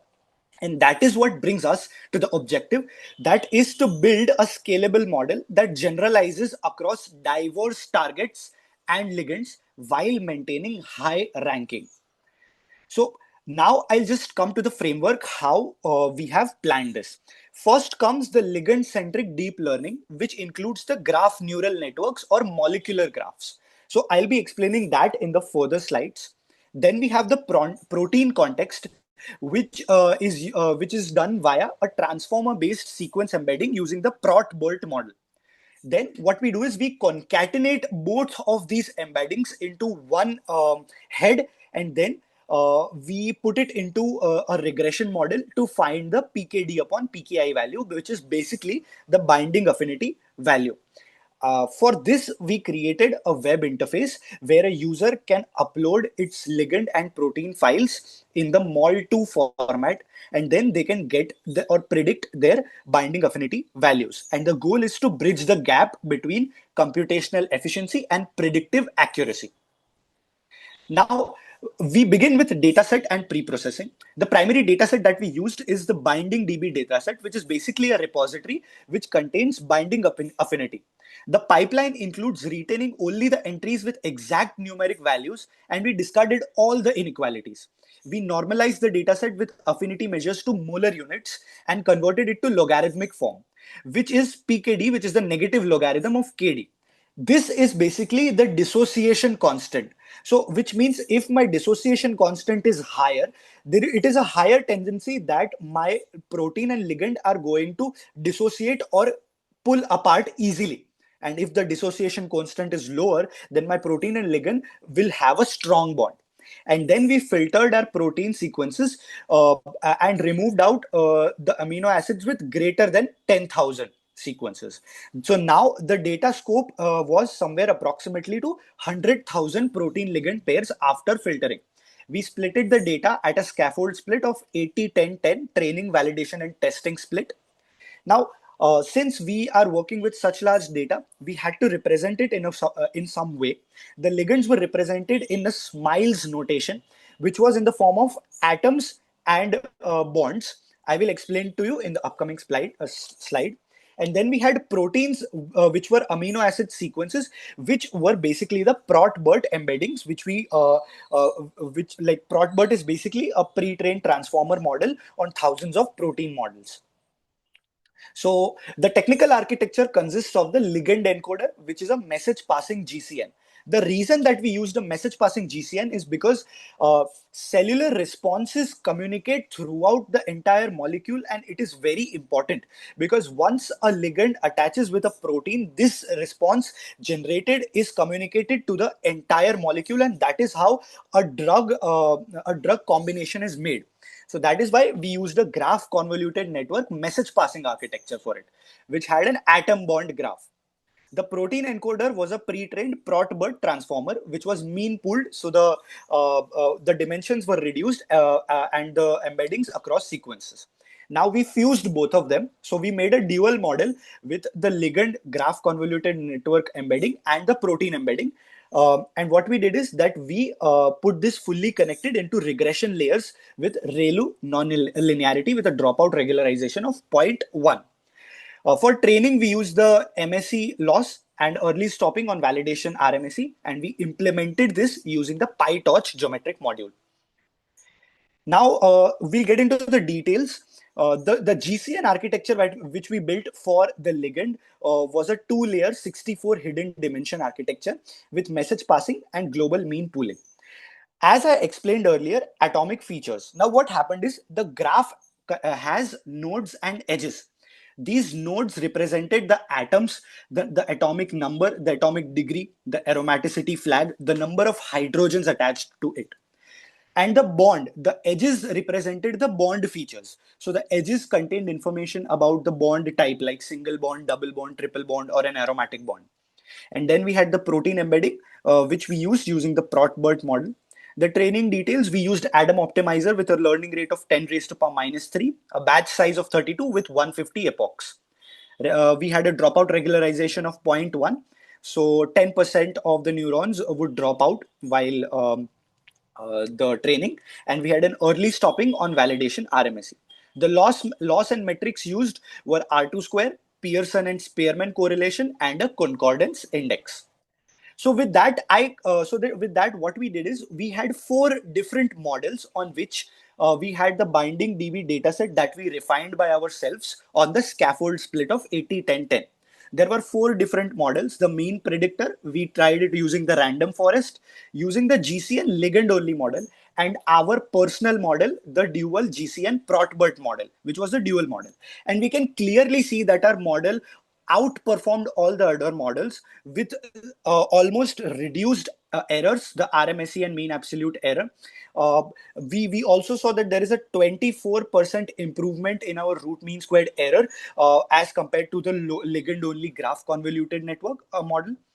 And we can also see that the R2 score, Pearson and Spearman and concordance index metrics were near to 1, which signifies that there is a strong relation and ranking coefficient consistency. My bad. So these results basically demonstrate that the advantage of integrating a protein context via the prot-bert embeddings, and that is what we brought new on the page. So this is the advantage of our model. And what are the key contributions to it? The novel dual input architecture that we brought in with an end-to-end pipeline where we have a comprehensive workflow for data processing through model training to reproducible results. We also had a production ready web application, and we had rigorous evaluation framework, which included multiple evaluation metrics like R2 score, Pearson correlation, Spearman correlation, and the concordance index.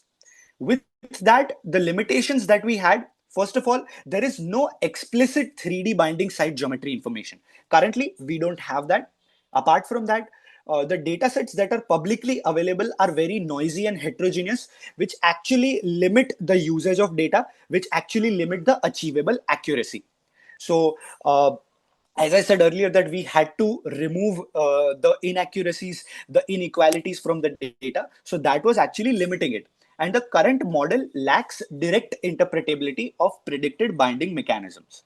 So for that, what we are planning to do next is to incorporate a three-dimensional graph neural network using the HCH net and the DIME net to capture spatial atomic coordinates in the third dimension.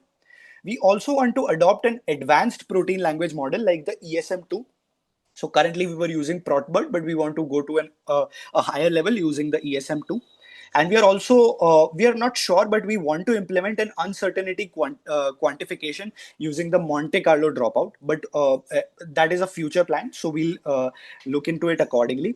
And we definitely want to enhance the explainability through attention visualization. So let's say, for example, you upload a protein and a ligand file together, and it gives you a particular binding affinity value, which is, let's say, for example, 9.6. Now, the highest value is 10. So higher the value, stronger the bond. So 9.6 binding affinity value will tell the users or the researchers that it is a strong bond, and it can be further kept for testing. And that is how we created a model, and that is the impact that we brought. That's all from my side, guys. This was our presentation. If there are any more questions, then we can go further. Thank you for your nice presentation. I have a question. Yes, sir. How scalable is your framework when applied to large scale drug screening pipelines? Okay, sir. So, well, currently, the publicly available datasets that we have are basically very noisy, and they are heterogeneous. Talking about scalability, if we get more such datasets, if we are able to get datasets from pharmaceutical companies, then we can train our model accordingly and increase its robustness. So if we get access to more data, as I said, if we get access to more three-dimensional model data, then we can improve our models accordingly. And we are still working on it in the future. Thank you for your good explanation. No more question from my side. Thank you so much, sir. So, Nilay, is there any other application of this work, advanced application? Sir, apart from this, like mainly what we created was for the drug discovery. What we what we as students discovered, that there is a lot of time which was being taken for drug discovery. Other applications include, we can create a subscription model for colleges where the teachers and the researchers can get useful help for their research work. There are a lot of pharmaceutical colleges where in our university as well, where they are in need of such applications, and the projects that are already or the web interfaces that are already present are very much costly in terms of subscription. So we wanted to create something which is which can help the students, the researchers, as well as the scientists who are there. Because basically, drug testing is something which takes a lot of time.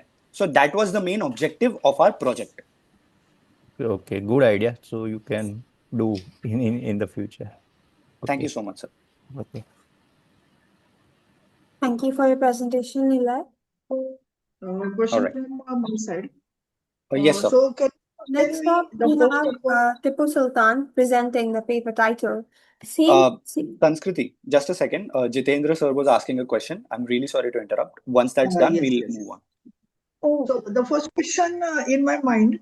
So what is the motivation? Means what the motivation you are taking to select this particular topic? First thing, and second thing, how does your tool balance the prediction accuracy with the computational efficiency for the large scale virtual screening? Okay, sure, sir. So first of all, my father is from a pharmaceutical background, and what he said is that production of drugs right now for current diseases is something which takes a lot of time. So me with my other pharmaceutical backgrounds friends, we created this so that we wanted this software to help all those industries like Zydus, Cadila, and others who can which so our tool can basically fasten the process of drug discovery so that medications can be provided to all of those people who are in need of a particular medication when they have a severe disease. And I didn't get your second question, sir. Can you explain that again?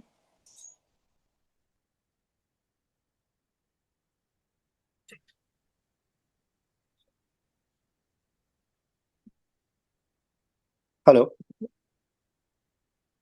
sir, you're not audible.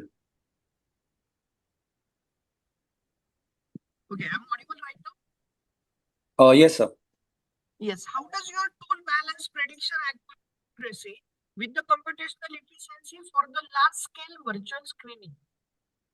Okay, so well, basically, sir, for the large scale virtual screening that we have, like currently we are working on publicly available data sets. So, if we get a more generalized data set from the real world data, like what we did was we picked up a data set from the Binding DB website and we worked on that. But we are not sure if this thing would work the same at a large scale virtual screening data set as well. So, it is tough to say or make any statement on this unless and until our model is trained to such big data. Currently, as I said, it is only trained on 100,000 protein sequences, which is comparatively less when it comes to a medical field. So I think it requires more of such data, which is not available freely because, of course, it is research purpose. So we might have to collaborate with further medical institutions where they can help us in improving our research. Okay, thank you. All right. Thank you so much, sir.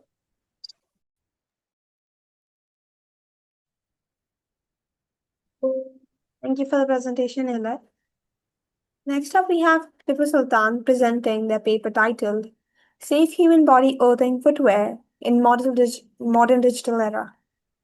Okay, thank you, ma'am. Are you audible? Yes, you're audible. Yeah, I can share your presentation. Can you see my presentation? Yes. Okay.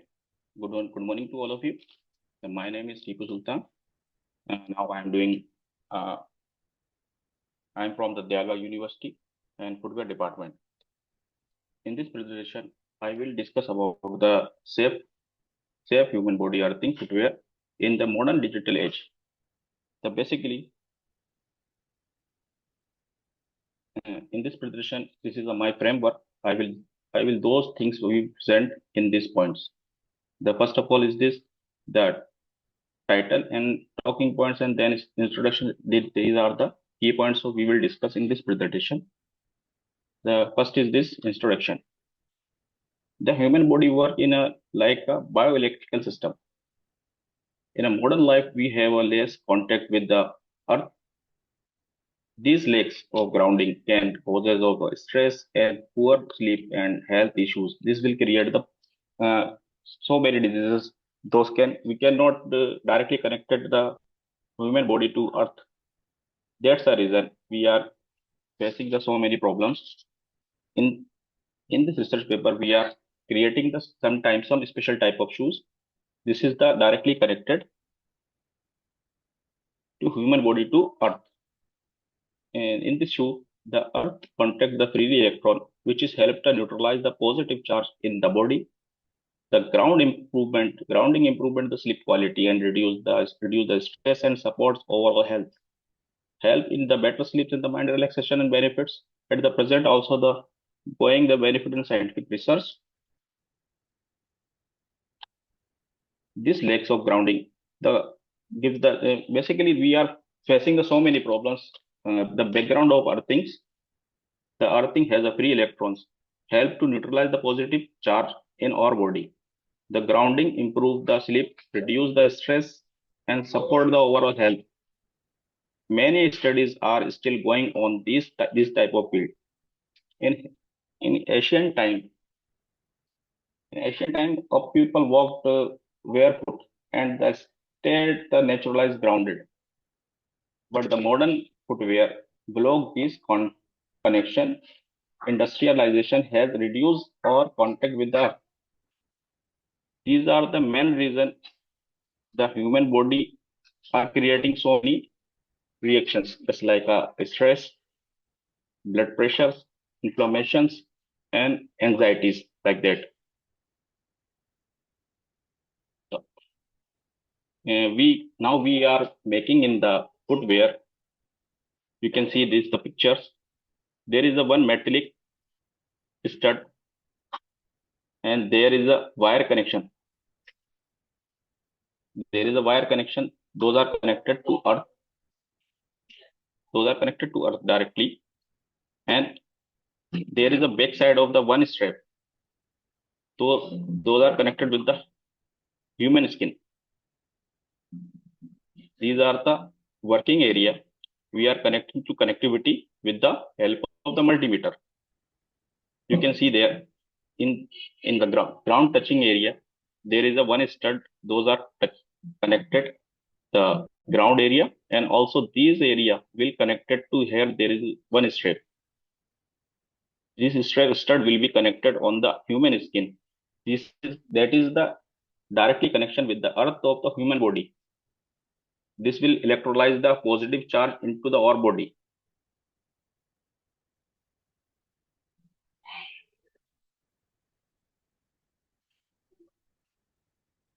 And this is just like this can be make a simply earthing shoes or also ordinary shoe.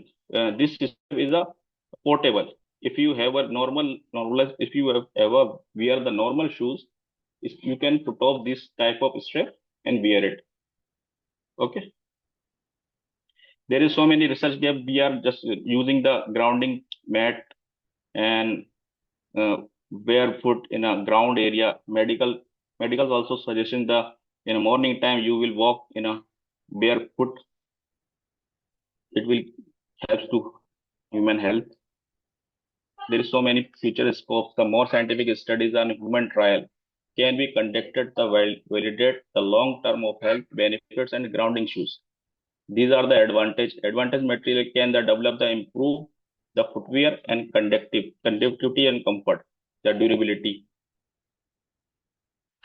The causes grounding shoe combining the modern technology with the health benefits, they help reduce the stress and maintain the electrical balance in the body. They improve the blood circulation and overall well-being. Further, the research enhance their the efficiency and applications. These are the references paper. Those we are read and worked on it. Okay, thank you.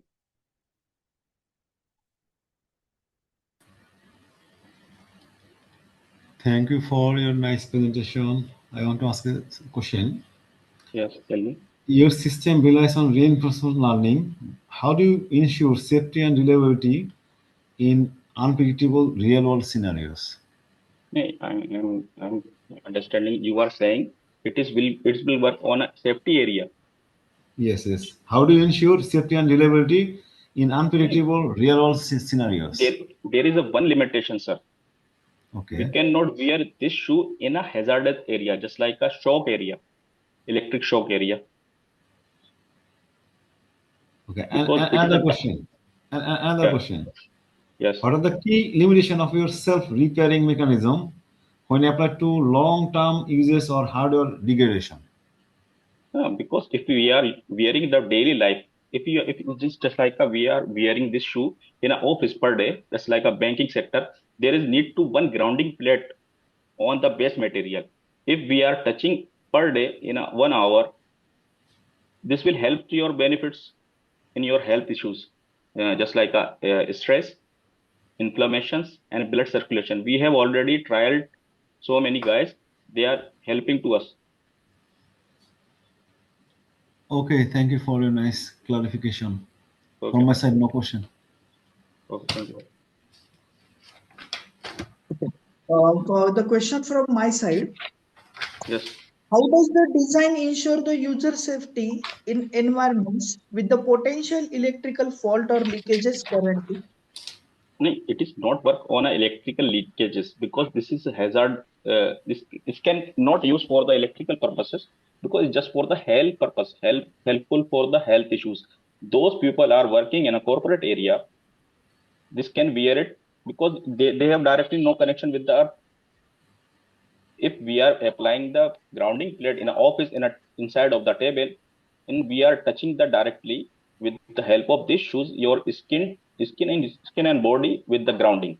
That's the reason we cannot use in a safety area and also the electric shock area in an electricity area. We can't. It will directly connected because resistance is zero. Okay.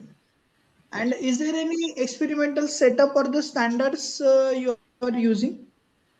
Yeah, we have already tried and also tested in a testing lab. Okay. Okay. Fine. Okay, thank you.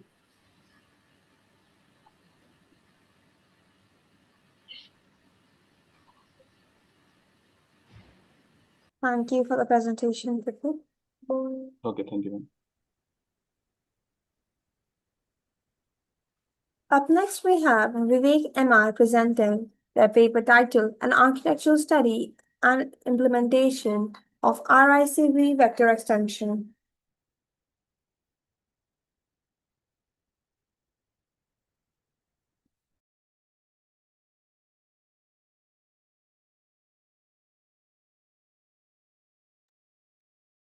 Vivek, are you present?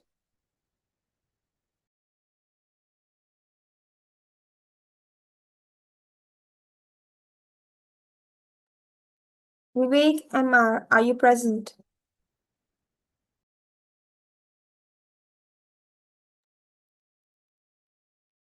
We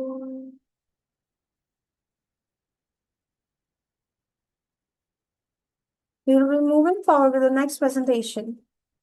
Next up, we have Pradnya Godmare presenting their paper titled Analysis of Transformer-Based Models for Answer Identification in Small-Sized Dataset.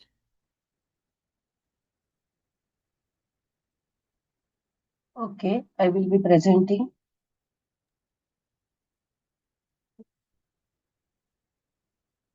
Is it visible? No, Hello? your screen is not shared. Okay, just a minute.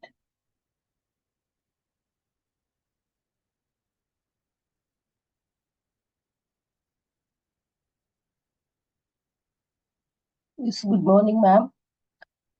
Myself, Pradnya Bhutmare from KJ Somaya College of Engineering. Am I visible now? Is it visible and audible? Yes. Myself, Pradnya Bhutmare from KJ Somaya School of Engineering, Somaya Vidyavihar University, Mumbai. My topic is analysis of transformer-based model for answer identification in small-sized dataset. It is basically the problem is based on the small size data set and it is a natural language processing problem.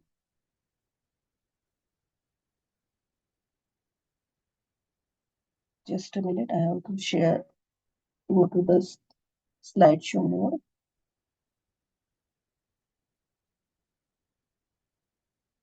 So it is basically question answering system to retrieve answers from textual data. This textual data is in the form of paragraph. The application of this is in the natural language processing domain. Applications are education, research engines, search engines, chatbots, virtual assistants. Modern QA systems rely on transformer-based deep learning models, but those are based on the high volume of data. So in this problem, the transformer-based model perform well. That is why this problem is taken, because transformer-based models are better, but those are based on large data sets. And many domains, specific domains have small data sets. So because of that small data set, the limited contextual information is available.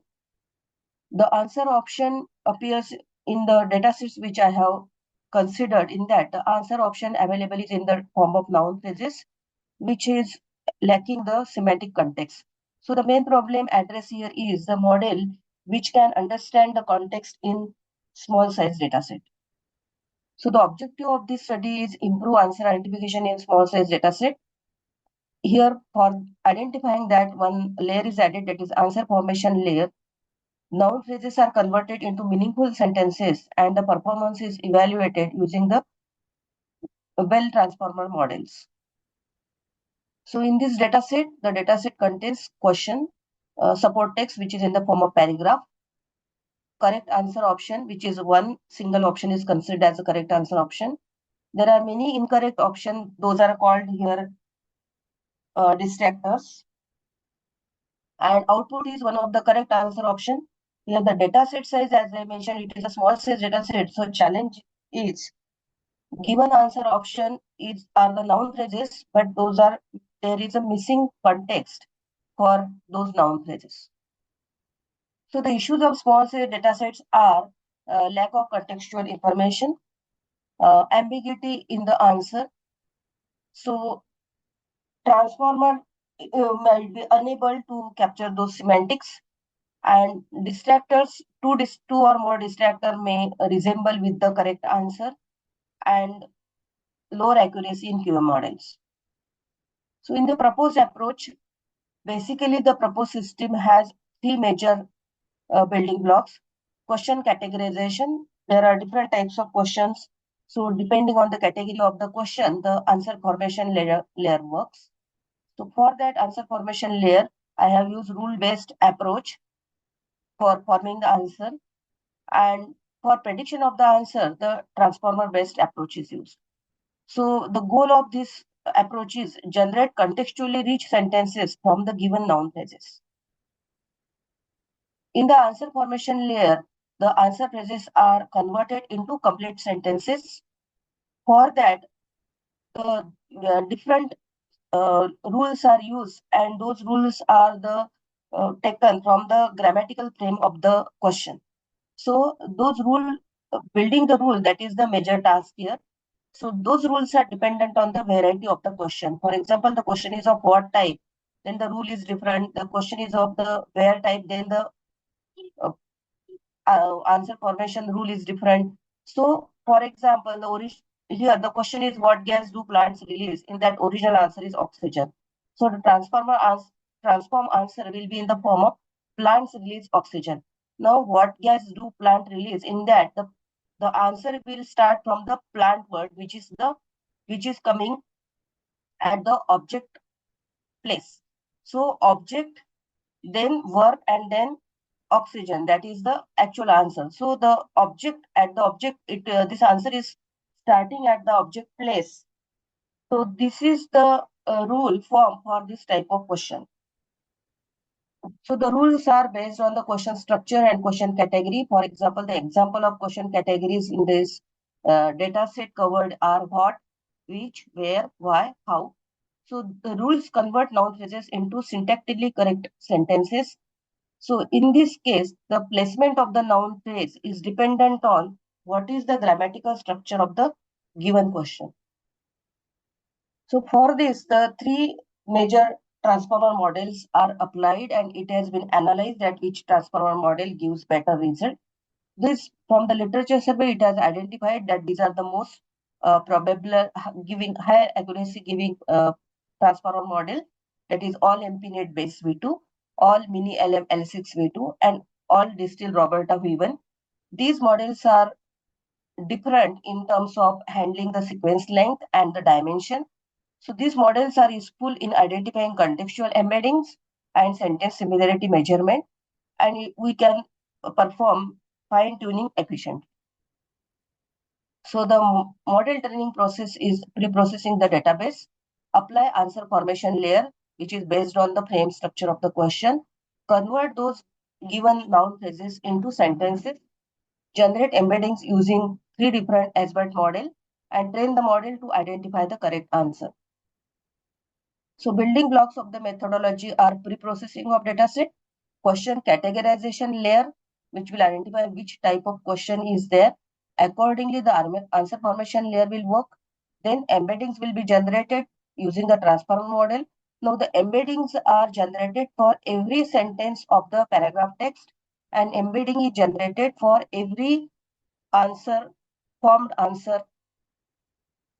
Then finally, the embedding of the every paragraph sentence text and embedding of every answer option is compared. Whichever pair gives the highest result of embedding, that is the similarity score, is calculated in the comparison, and whichever is giving the highest similarity score, that is the predicted answer. So after performing this experiment, we have found that all MPNet based V2, the accuracy before was 85, and after applying this answer formation layer, it is 91%. All mini LM V6 has 86% accuracy, and after applying this, it was 92%. And all distilled Roberta is having 85%, and letter accuracy is 88%. So basically, it shows that the accuracy is improved after applying that answer formation layer.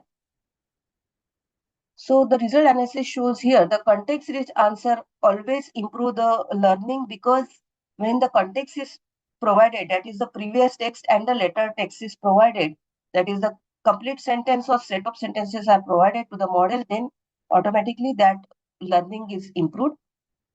Here, these transformer models are found for better for small size datasets. So these particular transformer models are selected in this work.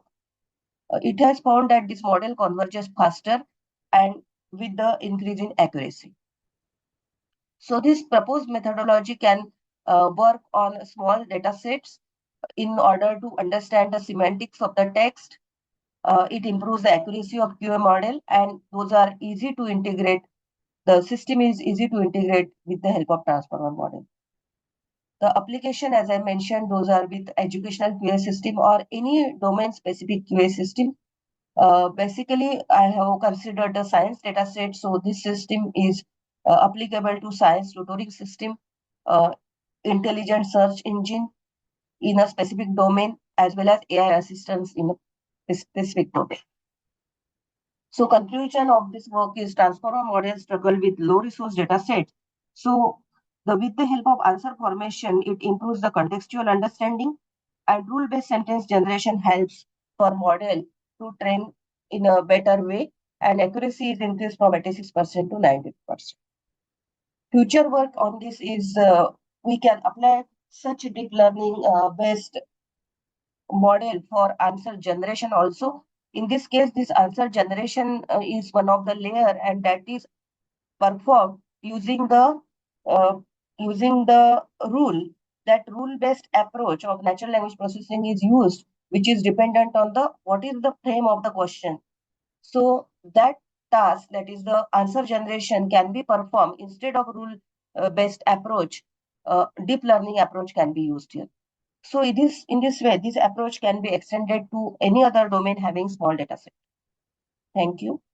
It is all from my side. Any questions? Thank you for your nice presentation. From my side on question, for your research, what kind of challenges you faced and how you overcome it? Yeah, there the challenges were that every question frame, there are multiple types of frames. For example, the what question or where question, it can come in any form. So the placement of the subject and object in an English-like statement can be at any place. So, and the noun phrase cannot be simple. Noun phrase can be long noun phrase or short noun phrase. For short noun phrases, this is the simple problem. But for the handling the long noun phrase, it is not a simple problem. So these are the challenges which are faced. That is the structure of a question sentence differ, and since it is a natural language processing, and the structure of a noun phrase also differ. It can be a large, not large, but the lengthy noun phrase. These are the challenges. Okay, thank you so much. Yes, no question from my side. Okay.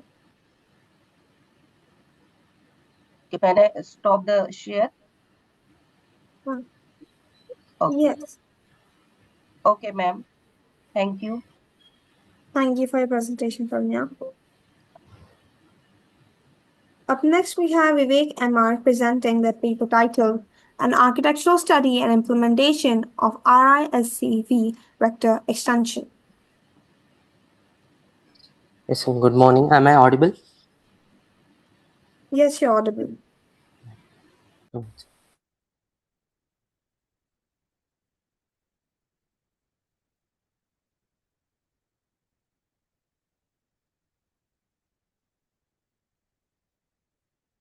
Is my screen visible? Okay.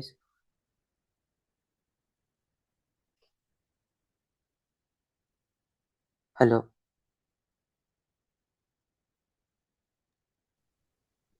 Yes, yes. Yeah. Good morning. My name is Vivek, and I am here to present on architectural study and implementation of a RISC-V vector extension.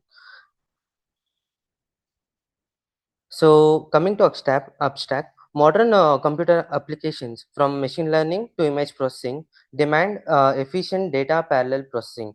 Scalar processors struggle to handle these workloads efficiently. The required vector extension or RVV provides a standardized and scalable solution to this problem. In this work, we present a basic architectural implementation of RVV integrated on top of a single cycle RISC-V scalar core. We have implemented a focused subset of instruction, which is arithmetic operation and vector load and store operations. In arithmetic operation, we have a v add.vv, v sub.vv, and v mul.vv. Our design emphasizes RTL level instruction decoding with functional simulation conforming correctness. Most importantly, this work bridges the gap between the theoretical RVV studies and practical step-by-step hardware implementation, which is what sets it apart from existing literatures. Coming to introduction, the demand for data parallel processing have grown significantly with workloads like computer vision, DSP, and AI interface. Vector processing addresses this by operating on multiple data elements in single instruction, directly improving throughput. RISC-V is an open source extensible ISA that naturally supports such as customization like that. The RISC-V vector extension builds on this by providing a standardized vector computing model. They are complex but don't provide clarity on how to build such a system from scratch. Our work fills this exact gap with a simple structured step-by-step implementation of RVV architecture. So our methodology follows a step-by-step development approach. We first design a verified complete single cycle RISC-V scalar core. This forms the stable foundation. Then we introduced the vector extension on top of it. The initial focus was specifically on instruction decoding before moving to execution units, because correct decoding is a prerequisite for everything else in the pipeline. We kept the instruction set minimal but representative, like arithmetic instruction, which is v add.vv, v sub.vv, v mul.vv, and plus vector load and store for memory operations. Here, the vector configuration is also limited, which is VLN is 128 bits, SCW is 32 bits, and giving us a VL max of four elements, and also LML is equal to 1. And this is the proposed architecture for RVV processor. Instructions are fetched by PC and decoded by instruction decoder, which identifies whether the instruction is a scalar or vector. For vector instruction, the vector control unit checks the VL and VType configuration. Operands are then read from either the vector register file or scalar register file, depending on the instruction type. The vector ALU performs the arithmetic operation and results are written back. The memory instruction, which are vector load and vector store, the address generator unit computes the memory address using scalar register values, and data moves from data memory and the register file through the load and store units. The pipeline are clearly marked here. It is a 5-stage pipeline, which is a fetch, decode execution, and execution write back, and write back memory. Now for the result, first we saw that a single cycle scalar core was designed and functionally verified, giving us the stable base for vector integration, and the vector instruction decoder RTL was completed. We can see the fields like opcode, function 3, function 6, source registers which are RS1 and RS2, and destination register RD, and the masked vector bit VM. Yeah, for the conclusion, we successfully implemented single cycle scalar core to build a working vector instruction decoder on top of it. And for the future work, we plan to integrate the vector register file, vector ALU, and vector load and store pipeline to achieve a full instruction execution. Then we will add vector masking, hazard handling, and complete the pipeline control logic. So this work established a clean, well-defined, and extensible architecture, a solid foundation for a full RVV compliant processor. So thank you so much for.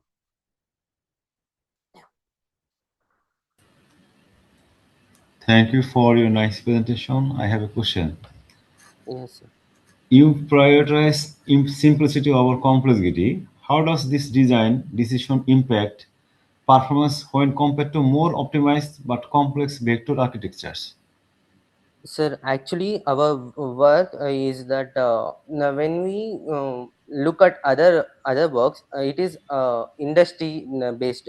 We while developing this, we wanted to develop we wanted to give an overview of uh, RVV vector processor, like how it will work for academic purposes. So when we researched this, we couldn't able to get anything the resources for this. So we presented this work. Another question. Yeah. Can your implementation scale efficiently for real-world high-performance computing workloads Yes, beyond? sir. Sorry, sir. Once again. Can your implementation scale efficiently for real-world high-performance computing workloads beyond FPGA-based validation?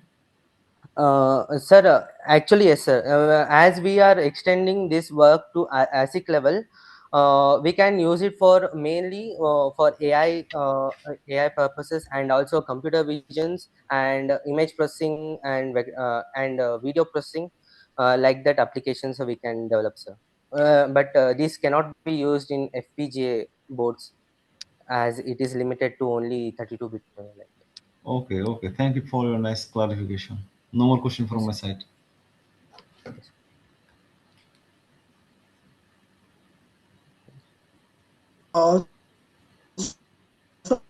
So question, I'm audible. Yes, sir. You are. Hello. Yes, sir. Okay. So how does the ISV handles the probability and performance consistency across the hardware implementation? Sir, we just started our work. We are still in the development phase, so we might like to look after we develop. Hello. Hello, Just 1 minute. Yes. sir. Are you Actually, yes, sir. This is actually under the development stage, sir. So we might have to look after the result. okay? Okay, fine.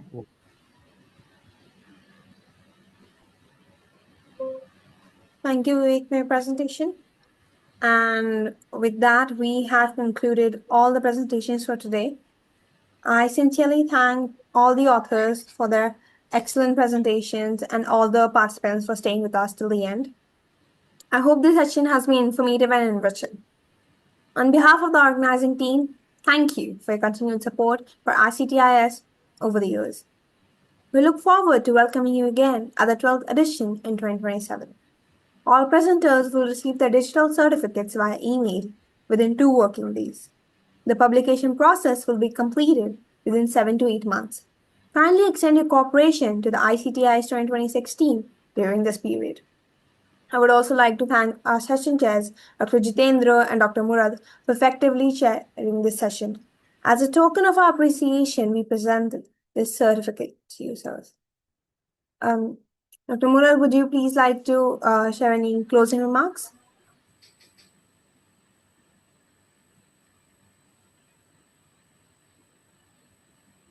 Hello, Yeah. can you hear me? Yes, sir, you're audible. Okay. Actually, I enjoyed the full session because different authors present their different type of articles. I enjoyed the full session, and I observed that most of the actually presenter presented a good presentation, and they have tried to give the answer to the question we have asked. I am very satisfied for all of the audiences. And for the near future, I am wishing for all of you that you can do better for the research for the next future. That's from my side. That's all. Thank you all. And for the actually authority who arranges such kind of conference, I am also actually very much grateful to them. And thank you all. From my side, that's all. Okay. Thank you, sir. Dr. Jitendra Masai, would you like to share any closing remarks with us?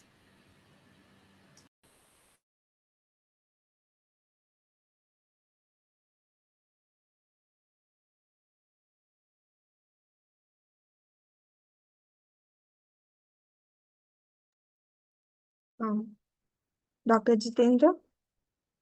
Yes. I'm audible, no? So your voice is breaking quite a lot. I think it's a network issue. Oh, okay, just 1 minute.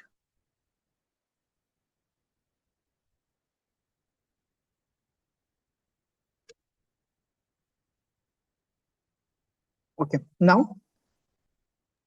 Yes, sir, you're audible. Yeah, yes, yes. So it's a good opportunity to witness the different range of the research contribution among the artificial intelligence, machine learning, computer vision, embedded system, and the interdisciplinary application impact on the society and industry also. So it will be the very grateful for me to work as a session chair for the 11th ICTIS conferences and providing a global platform to knowledge sharing and the collaboration. So especially thanks to the moderators and the all attendees in the active participation and insights question and engaging throughout the sessions. So thank you so much, and best luck for the futures. Yes, thank you. Thank you for encouraging words, sir. Now I request everyone to please turn on the camera so that we can have a quick snapshot of the session.